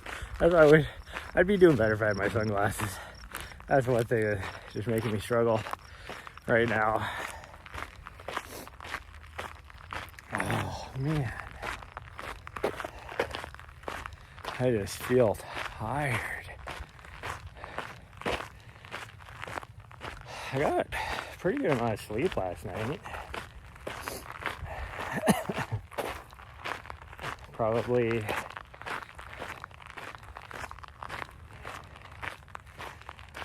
like 6-7 hours of sleep. So I did pretty good. Now, I was down a lot of sleep, like, let's see, what would it be? Saturday night, I got like 4 or 5 hours, and then Friday night I got like 4 or 5, so not too bad. I can function on 5 pretty good. And then Thursday was weird. I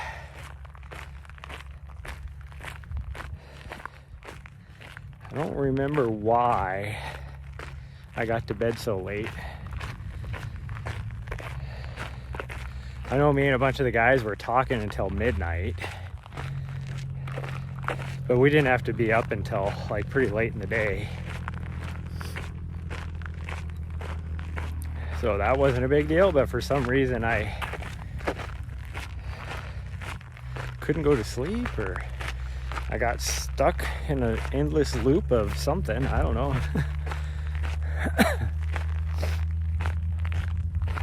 Oh, there's a lot of traffic at noon around here. Okay, I'm gonna have to walk up that street, so.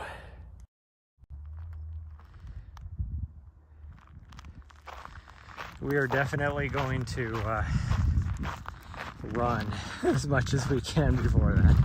I have to, even though I'm completely pooped. Oh, completely pooped.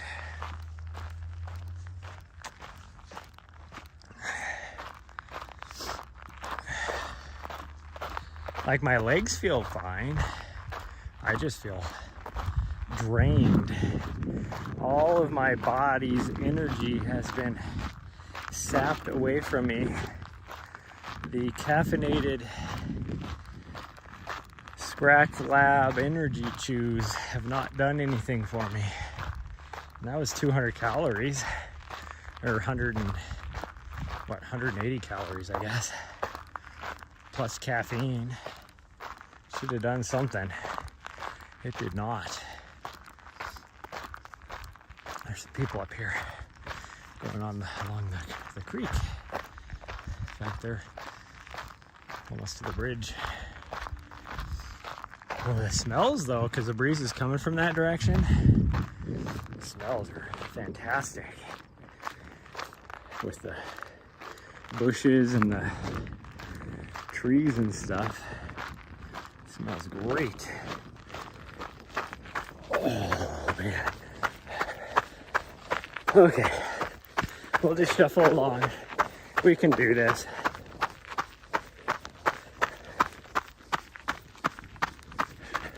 Do the old shuffle step, the old ultra shuffle.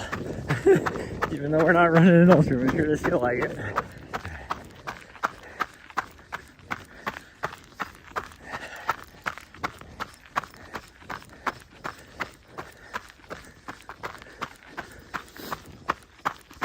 I'm gonna start doing my threshold runs again.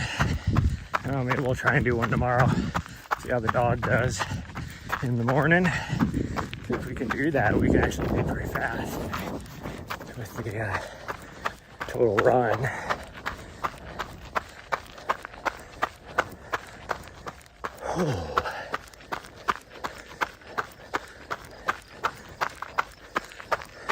That's kind of funny, that guy did not look like he was happy to be out here. But the girl, so you can tell she dragged him out here. That's the way that went down. You can tell just from that interaction. Morning.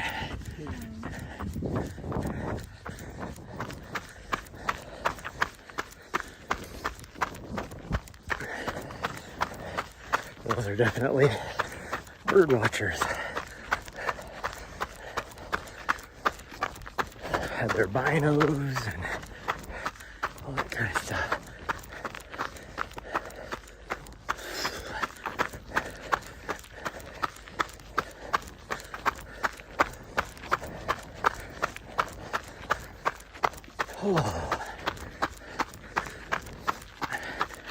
I didn't even eat anything for dinner last night.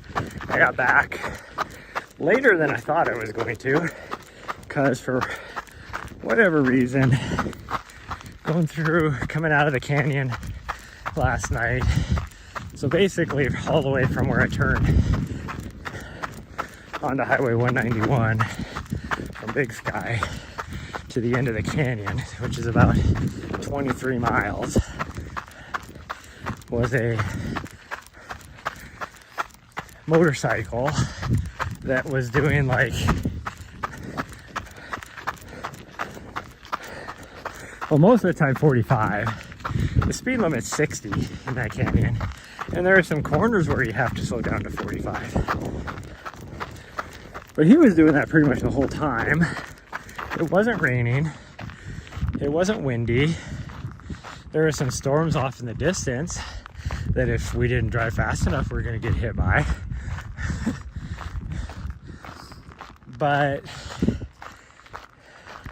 I was probably vehicle number 8 behind him. By the time we got out of the canyon, there was easily 40 or 50 vehicles behind me. So I was like 60 vehicles behind this guy. And there are signs like every mile in that canyon that say if you have more than 4 vehicles behind you, you have to take the turnout to let them pass, because there's no passing areas. And there's a turnout like every couple miles. Did he take the turnout? No. He could care less if there was 60 vehicles stacked up behind him, because he was going so slow.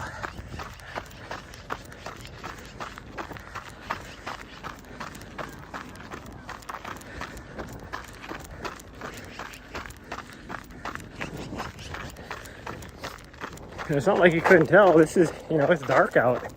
So you could see the headlights for the 2 miles behind him.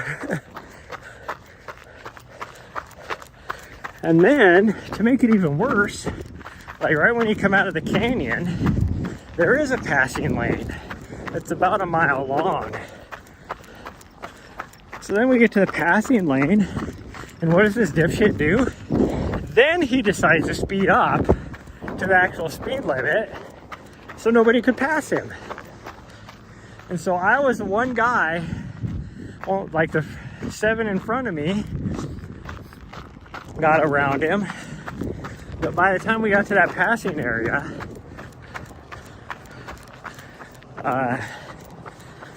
or got to the end of the passing area, I was able to make it around him because he was now doing like 5 over the speed limit. Cut over here to the trail. And then at the end of the passing lane, when it goes back to a single lane again, he slows back down to freaking 45. It's like, you motherfucker. So I didn't get back here until like 10 o'clock. So the only thing I had was like a handful of Cheez-Its all night for, well, here's my list of food I had yesterday. I had a protein bar and a banana for breakfast. Had a protein bar for like a mid-morning snack because we'd been up for so long already.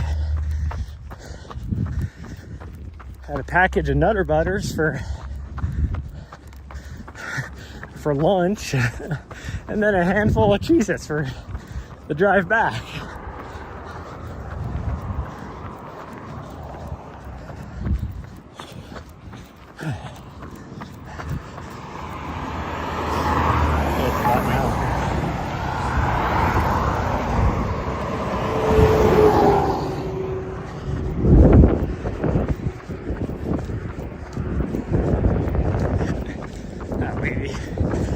Like, I'm going.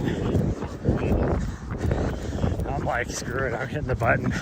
Somebody else is there trying to cross too. So I'm just gonna hit the button and not care about it.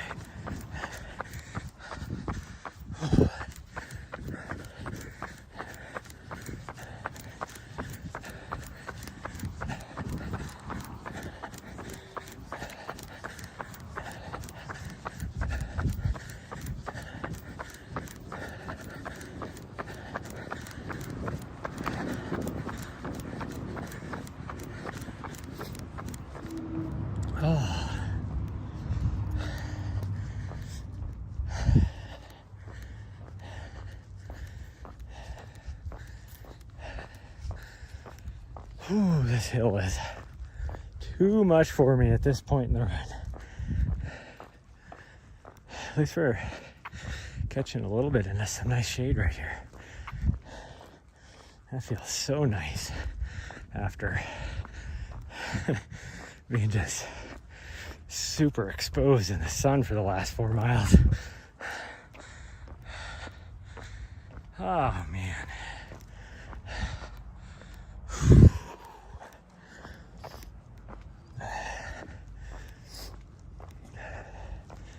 Holy cow. It is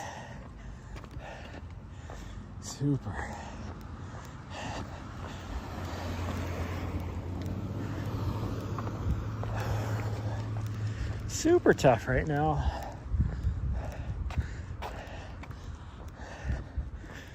My body is spent.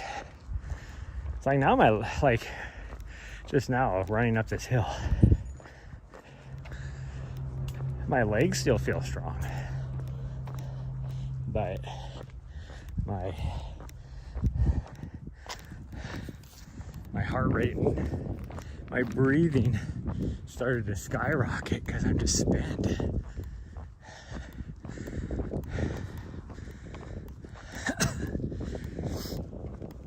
I got about a mile before well, actually pretty much all except for like the last mile and a half is all uphill now.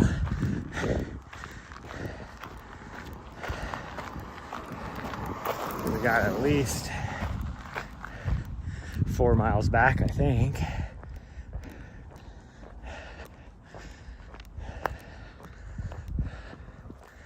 Maybe not quite that far.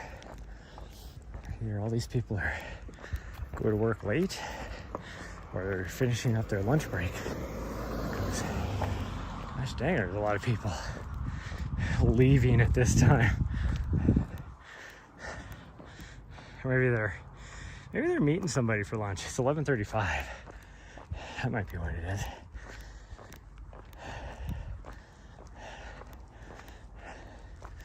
This is a 12% grade because when I went to look at the clock, I put my watch the wrong direction.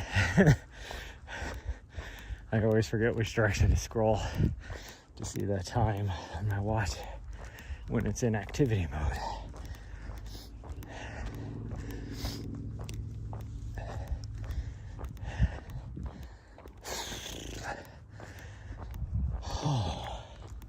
We've only got 1,600 feet of vert at this point too.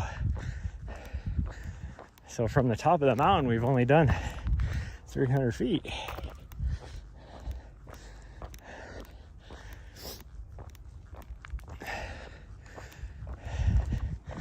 And I can't see that, even though this is uphill, and I said like it's uphill for the next few miles, it's not very steep. Like once we get to the top of this, it's not very steep, so I can't imagine we're gonna get but another couple hundred feet of vert is all.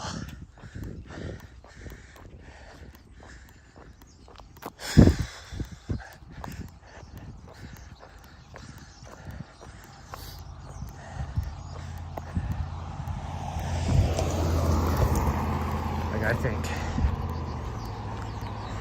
1,800 feet is going to be a big ask. I don't think we'll even get to that based upon where we're at right now.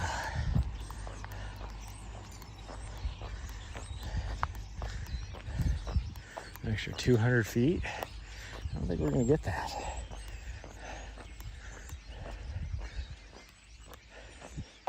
Wow, there's a lot of birds in that tree. Just chattering away. Can't see them. They're in one of these pine trees right here, or both of them, but there's a lot of them. You can just hear them chattering away.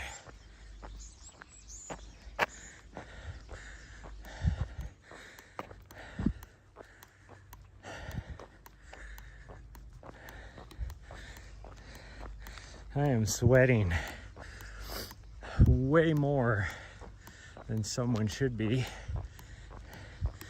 at the given temperature. But again, it is 20 degrees warmer right now than what I've been in the last 4 days, so it makes sense. Like even when I got in last night, I was like, man, it feels hot in my apartment. And I looked at the temperature and it was like 65 degrees.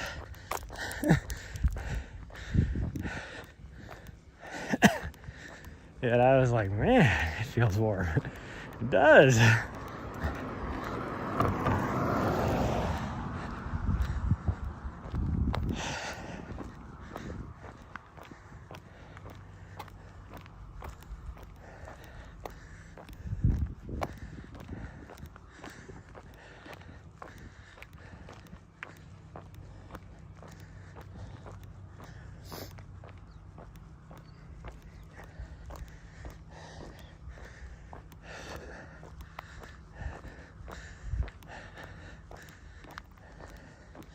My stomach is grumbling again.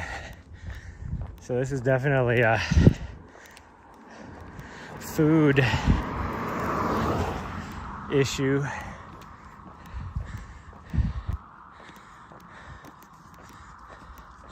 For me,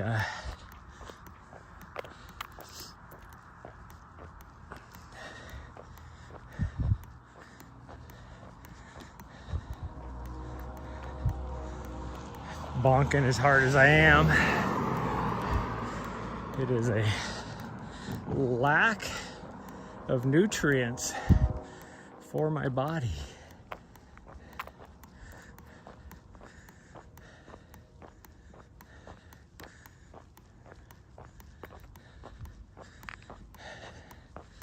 They're just gonna We're just gonna take our slow ascent.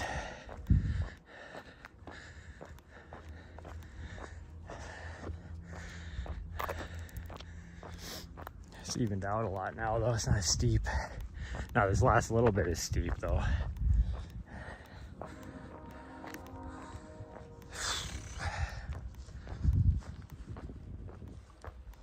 Oh, I am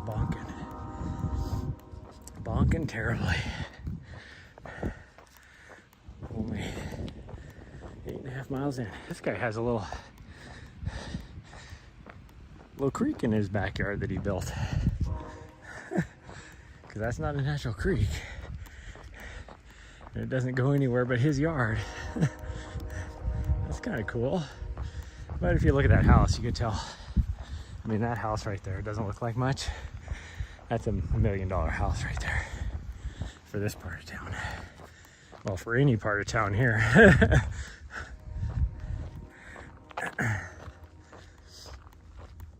It's a brand new house built too.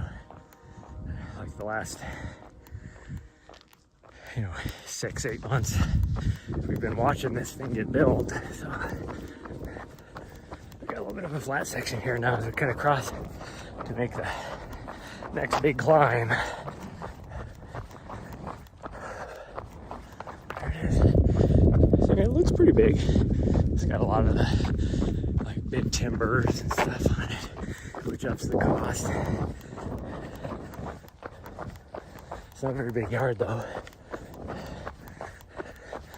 And because it's not a big yard, that's why I'm saying it's only $1 million house.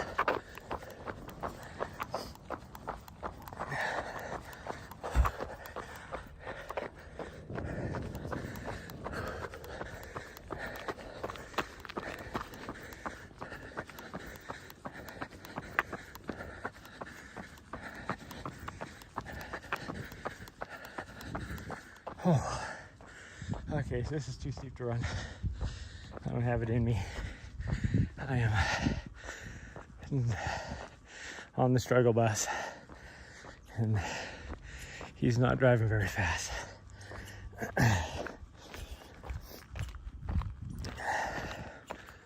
Oh.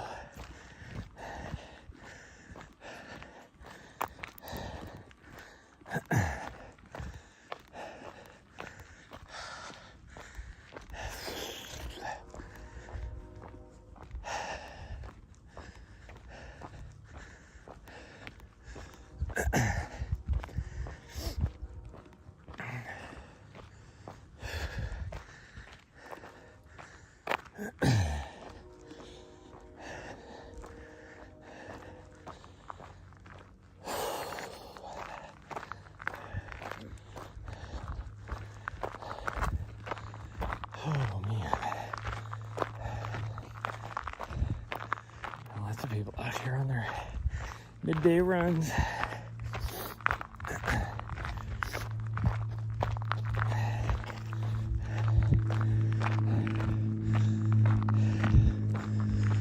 This guy on the road to the side of us is hauling ass.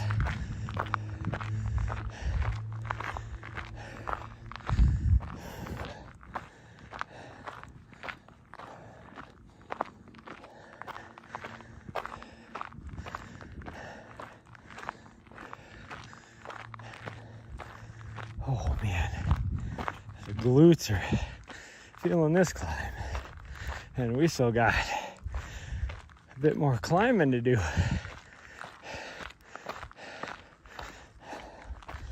Whew. I guess we are gonna get 1,800 feet. I didn't think we would. But we're at 1745 right now. We definitely got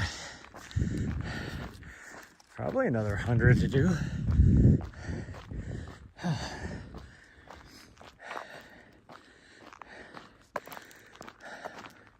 There's a part of me that just wants to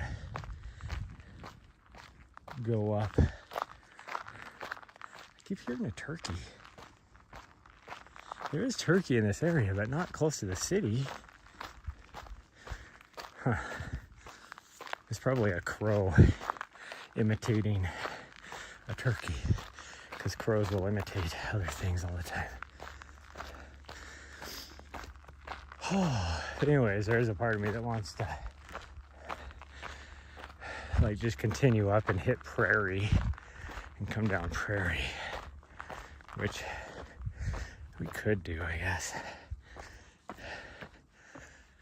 mean, I'm struggling. I might as well just struggle for a little bit longer. Oh man, my legs are tired though now. Here I was talking about how they weren't that zapped of energy. Oh, I feel how tired my legs are. Oh.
Oh man.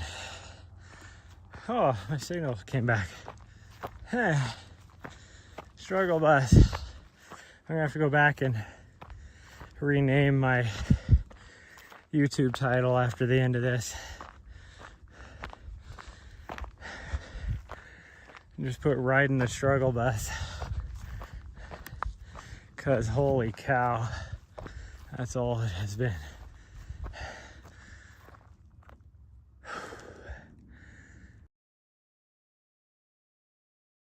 Or do I want to go that way? I don't know where this goes. It looks like an actual trail, but not one that's heavily used. Because there's grass growing up in the middle of it. I guess we'll take this. Okay, so this is Road to Mars.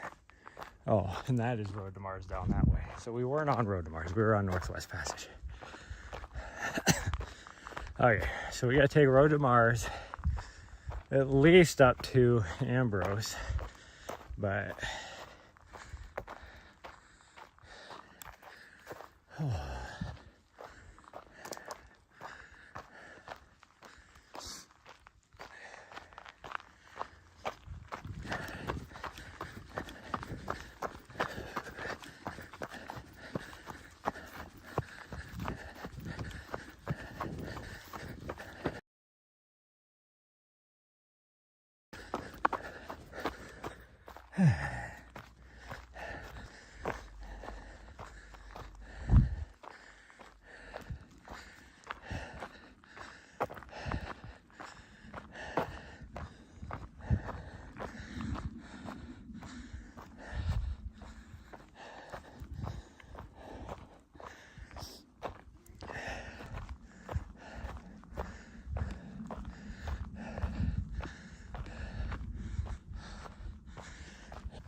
I got my signal back yet? Oh, okay, I did. So, I don't think anybody got to see that I was actually running up this hill. Believe it or not, I did a little bit of running.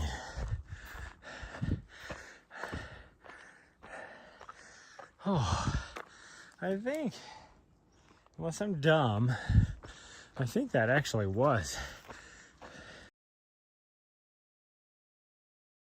that Northwest Passage Trail. Because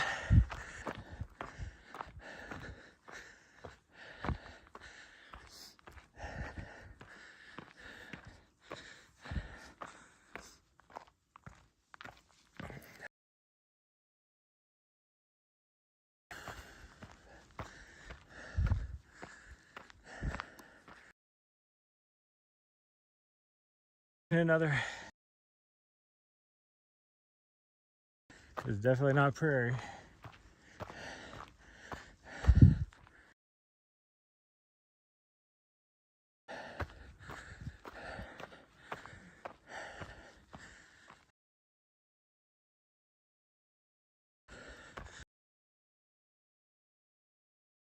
It's right here. Well, shit. I mean, oh, still don't know why that section I had no cell service, because the cell tower, and it's right there, I had line of sight on it. Oh. But whatever.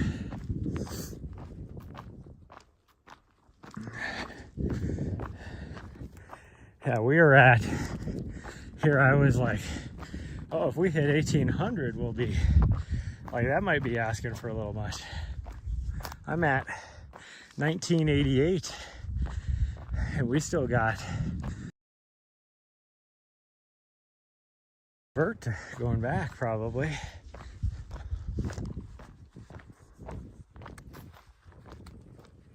And I got about 4 ounces of water left. It's not good. But, oh well, it is what it is. Why? I am looking straight at the cell tower. 4 bars of 5G. I can see the cell tower. Like even through the trees, I can see the cell tower.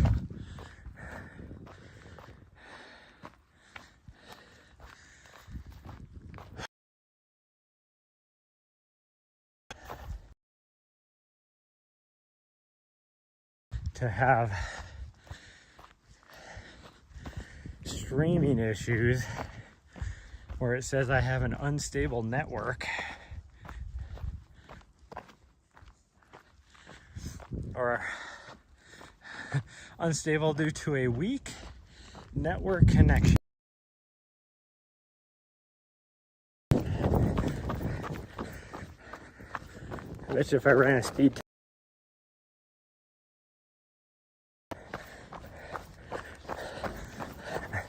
pushing pretty fast.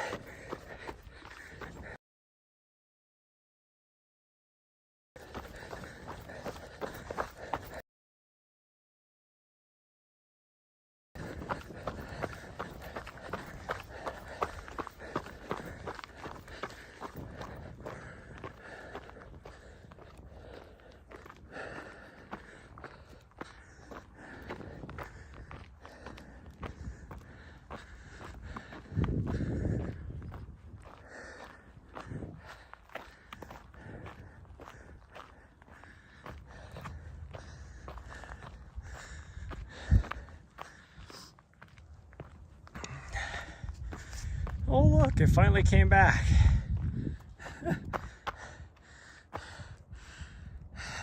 There's the cell tower right there. I have 4 bars of 5G. I'm not even a quarter mile from the cell tower. Nothing has been blocking it. So why does my stream connection weak, as it says? It keeps popping up like when it drops like that. It says network unstable due to a weak connection. And it's like, I have 4 bars of 5G. My cell tower's right there. I am still going, but I am spent. So this is a very runnable section, and I am taking a ride on the struggle bus. Just riding along. Okay, again, there's the cell tower. Right there. And my thing says I'm running 100 kilobytes per second. What sense does that make?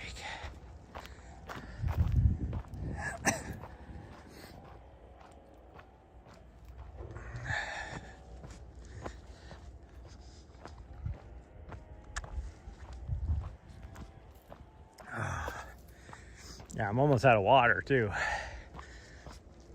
which is not good because I got easily another two and a half miles probably, which is only going to put me at like 12 miles.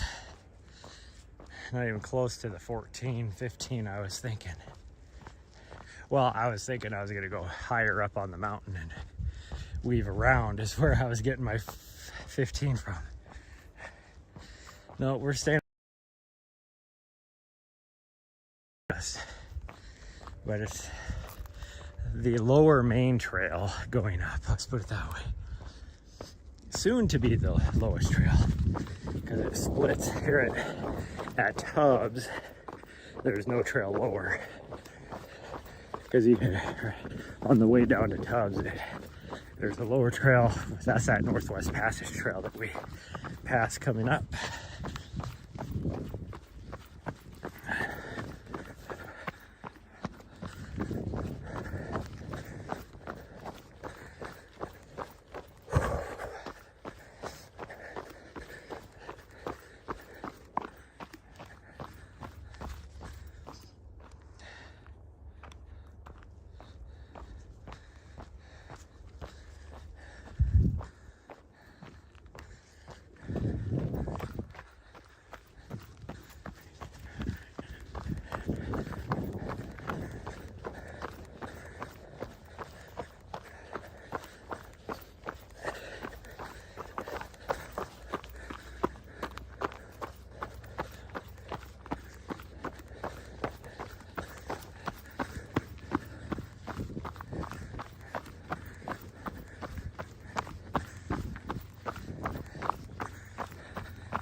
Again,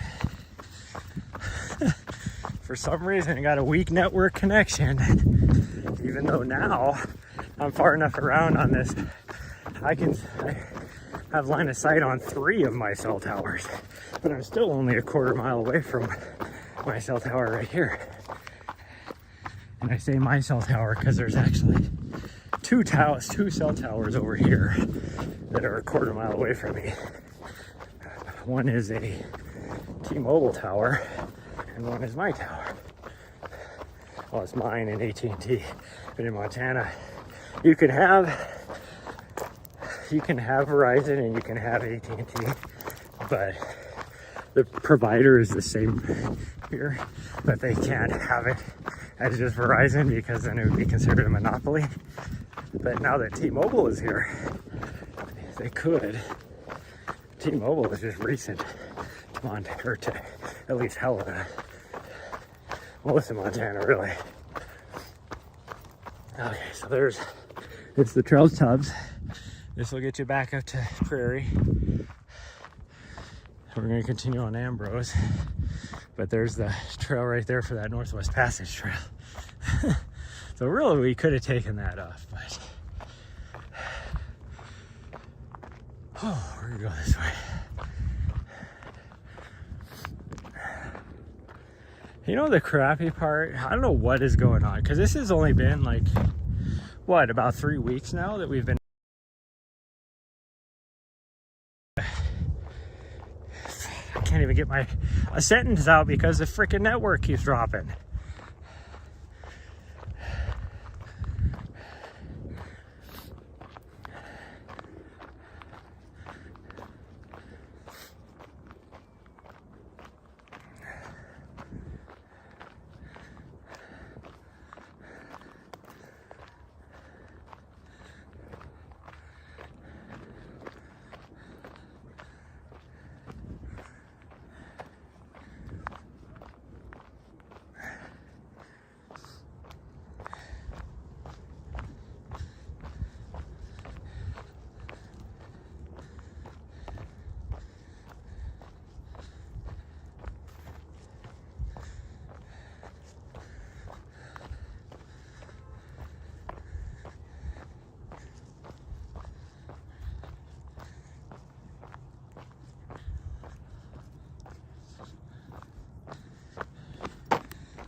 Look, I got network back again for no reason. Or I should say, there's no reason why it should have dropped. It is getting super frustrating because I can't even finish a sentence about how shitty the frickin' whatever the hell going on. It's only been like 3 weeks, last few weeks, that it has just been atrocious here. Like this trail, I have streamed on this entire length of trail hundreds, literally hundreds of times. Never had an issue. Because like I said, I have 4 bars of 5G. I can see my cell towers, like multiple cell towers. Out of any of the places I should have a weak connection that it keeps saying I have. This is not it. It is getting super frustrating. I don't know what they did to the system here in this town, but they have done something to affect it. This has been nuts. Good morning.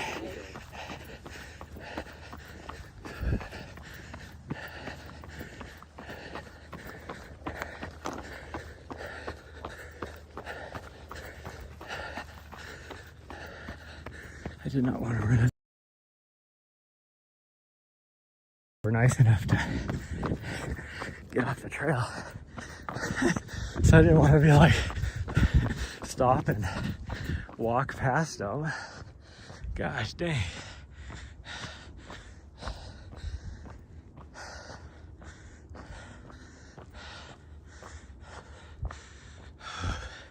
But really, I don't think it's actually anything in this town. It's just, this is where I've been happened to do it. Because even where I was at down in Big Sky, although when I was on my hotspotting off my phone, when I had like 3 bars of 5G, I was able to push on the studio feed. I was pushing like 2.5 to 4 megabytes, sometimes over 5 and 6 megabyte for the feed to look good. And yet on my Starlink, which I did a speed test, and I had it was like 120 down and between 28 and 32 up every test I did. Yet I kept going from on the push to the studio, I would go from like 7 up to like 7 megabytes up to the studio feed to, and then I would drop down to like 300 kilobytes, which is not enough for the camera feed to look good.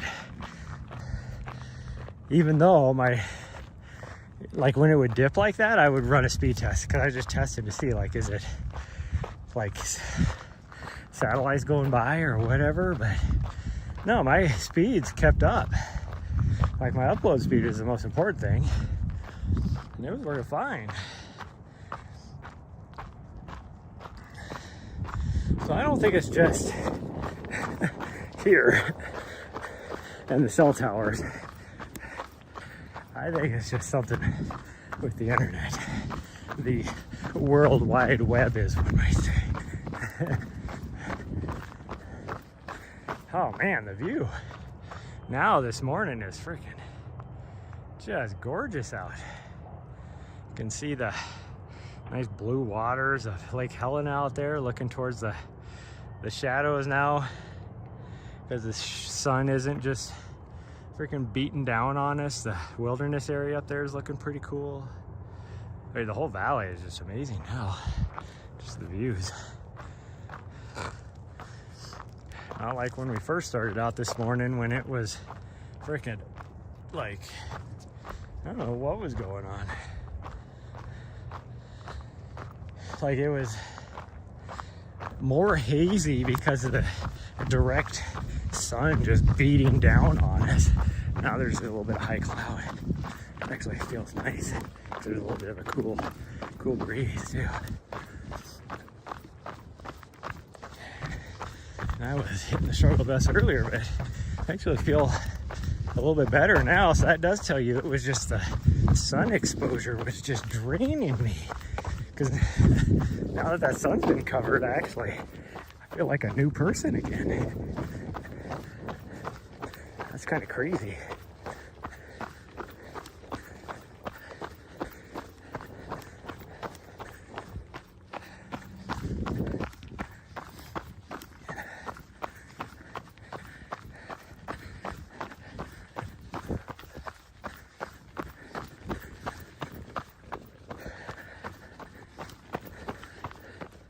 Now, does that mean I'm gonna run like an extra 10 miles? No, I am not. I'm still just gonna go back home because sometimes you just gotta take the L.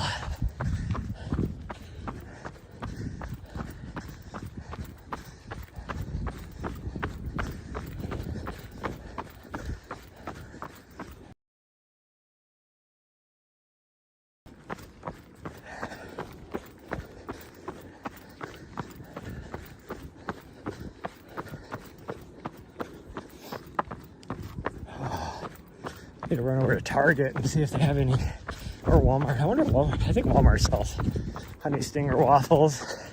I prefer the untapped because they have like a lemon and some other stuff, but honey stingers are okay. I think Scratch has some now too. I've never tried theirs, but I am almost out. In fact, I think I only have like one left. And I need to, those are my go-tos. So I really need to, take and do a lot of that.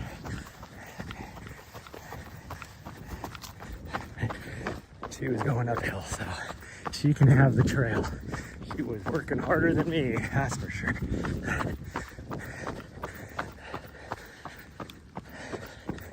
Okay, from here we have half a mile of the trailhead, which would put me at almost 11.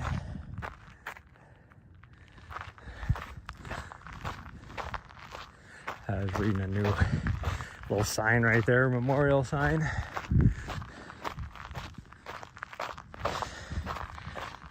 So we're not gonna get 12. We're gonna be shy. We're gonna go down through Reader's Alley though. But I think we'll still be shy because from the trailhead straight down is only another half mile. So yeah, we would be shy. If we go through Reader's Alley, it's not going to be much further.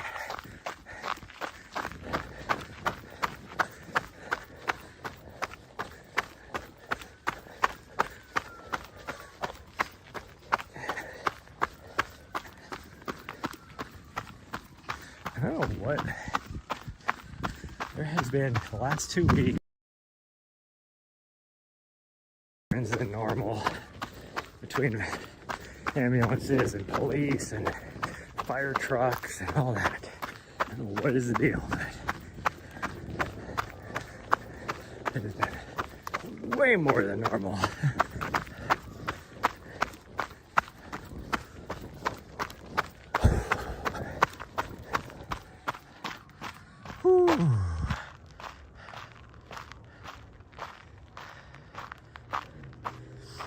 The farm you tried to get that went pending went back on the market.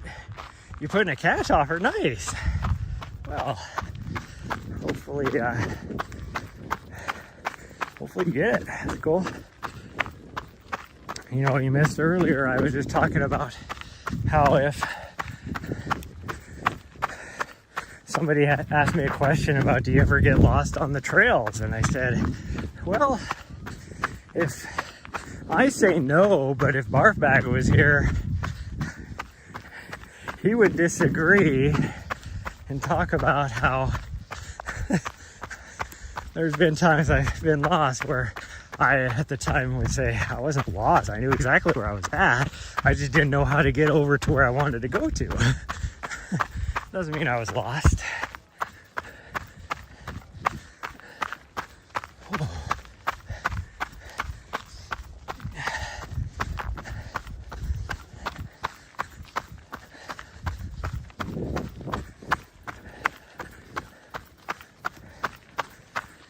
It's getting to my favorite time of the year to run, and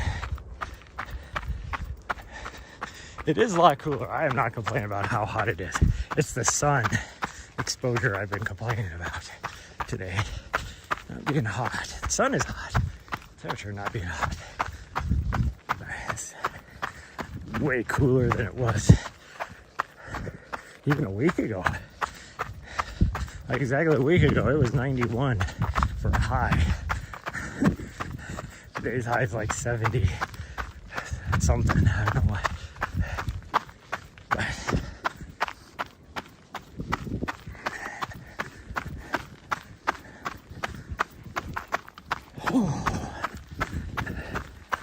oh man, my struggle bus is just real today.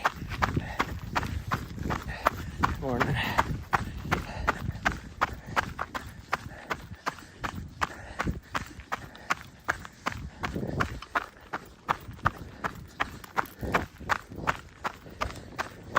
Dang, that siren's been going off a long time.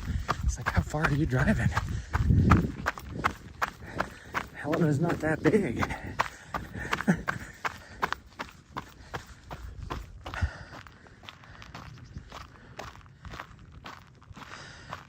Flare gun and emergency whistle in the mail.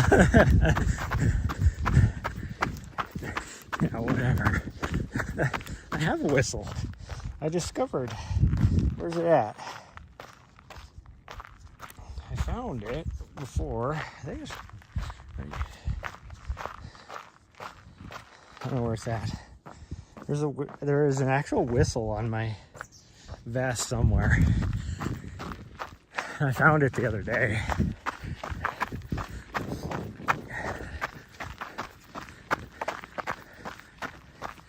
I mean, I actually have a whistle, emergency whistle in the back, because it's part of my emergency kit, mandatory emergency kit for UTMB, or a lot of races they require it. But there's one on my vest I discovered. I cannot find it though now. I don't know where it was at.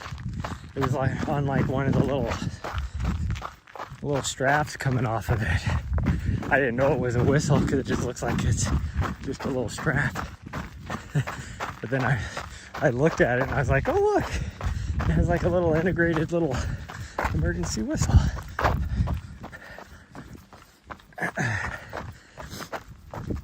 Okay, we're gonna cut down here, bend down to get under the branches, even though I'm not that tall. We're gonna cut down through Reader's Valley and we're gonna be done. Although, probably going through Reader's Valley or going through downtown, I'll have to switch cameras because it's lunchtime. So my guess is there's gonna be a lot of little kids in that area. And I don't know who watches my stuff. My YouTube videos don't get a lot of views, but when in doubt, it's some sicko watching it. And I don't mean me going back and watching stuff before a certain someone makes a comment. No, it's not on the chest strap. That's what I was just looking at. It is on my backpack. Yeah, I got a backpack that has one. Yeah, my new little backpack I got, it has one on it. I just don't remember where it's at on here. I thought it was on maybe the key clip, but it's not on the key clip either. Which means it's probably on one of the things I have tucked on in underneath, like the little shoulder thing.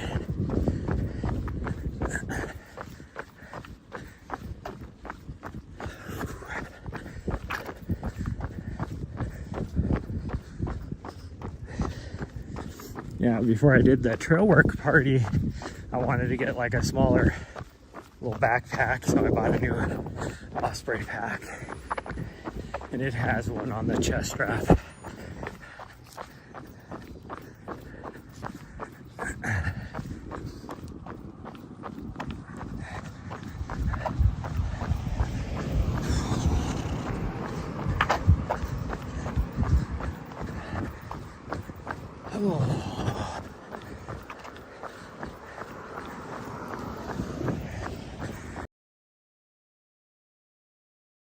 Now I just feel drained again. So that right there tells you that my struggle bus today has been when we've been in full sun exposure. Because like that last little section when it was when the sun was behind the clouds, I felt great. Now I just feel completely drained again. And I did get a lot of sun exposure yesterday with no hat and no sunscreen or anything like that, because I didn't know I was getting the sun exposure. Should have dawned on me because it was sunny out. But it is definitely, I mean, once you get like sun exposure like that, you definitely can feel it. For this old guy down over here. Old people. I wanted to show him. You might have been able to catch a little bit of that on camera. Because we just ran through a very rich, it's this owner of this house right here. That is easily, oops, come on, you stupid thing. It is easily a multi-million-dollar house. But he was looking at the fire hydrant, messing with it, and I'm like, what are you doing, you old bastard?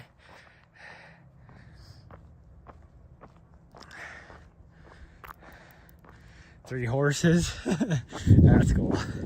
Nari still doesn't know what to do with horses. Because she's been around quite a few of them now on some of the trails we've been on. And luckily I've put her on the leash, like it's because I notice the horses before she does. So I put her on the leash because I'm pretty sure she thinks they're just big dogs to play with. And not all horses like dogs.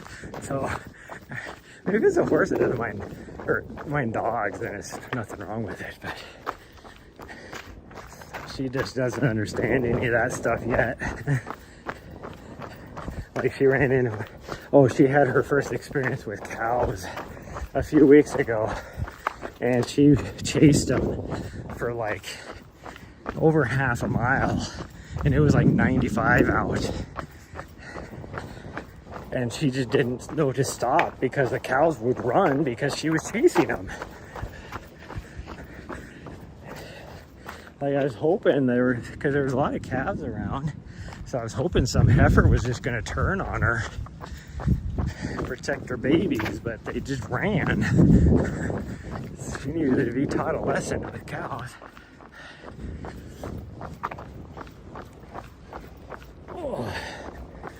Which, I don't know, I'll go pick her up here in a couple hours from the borders,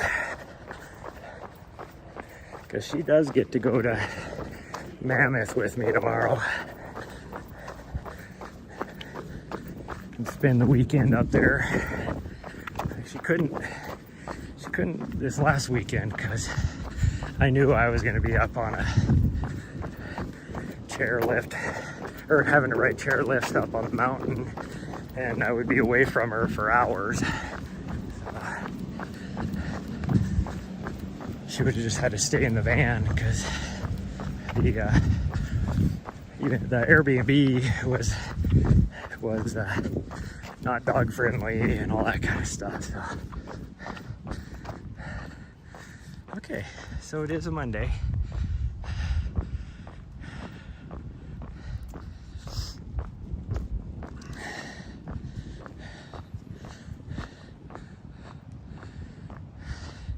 Yeah, I'm going to South Africa the middle of November.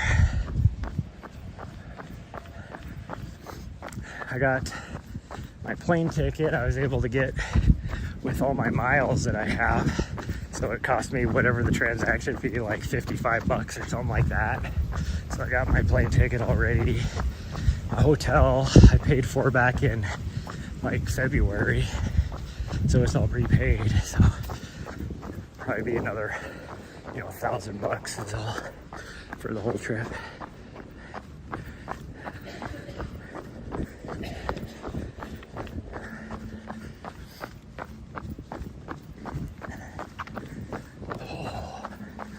Not as many people out here as I thought there would be, but it is a Monday.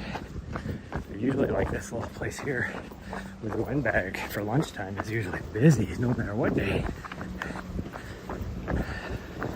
Well, the inside is packed, I guess. I just don't have the outside open, which is strange because it's super nice out.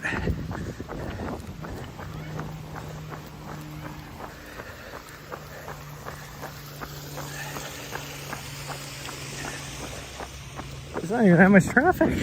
Like, usually you have to stop and wait for people to stop here.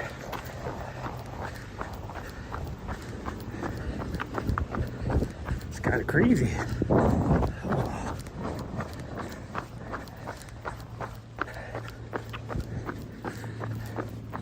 Yeah, we only got 11.6 miles. I knew I'd be short of 12.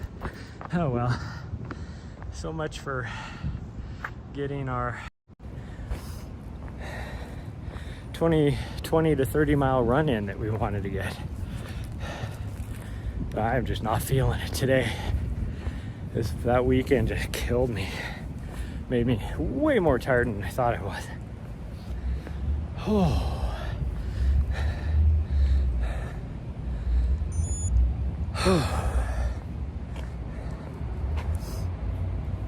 Okay, well, that is going to be it for today's stream. But really over 3 hours is enough.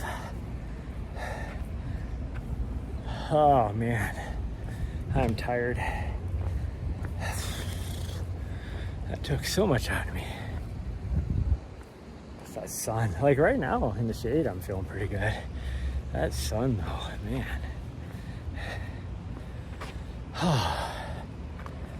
Okay, well that's gonna be it, everybody. And I will see you guys tomorrow morning before we're gonna hopefully be in a nice early run because we have about 10 hours to drive tomorrow. We're gonna try and get most of the way across Nevada.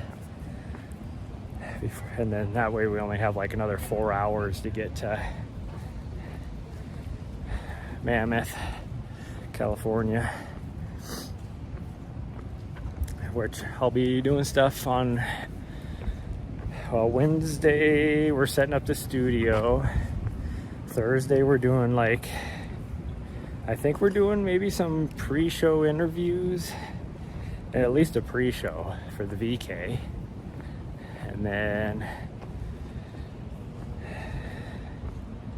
who knows what else. I don't know what the schedule is, so I don't know about Thursday. I might be able to get a run in and stream, but we'll see.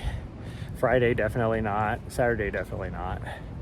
And then I don't think there's anything on Sunday, so I think we'll be actually good on Sunday. Get tacos. Well, I mean the taco shop is right there. Well, it's a burrito shop, but you can get tacos. Or I can get poke, right? There it is. Right there. That's a poke shop.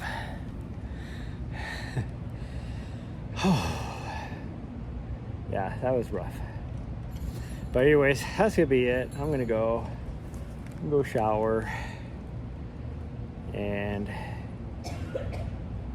oddly enough probably eat tacos because I have stuff upstairs to eat for tacos. So I will see you guys tomorrow morning. Bye everyone. We'll see you next time.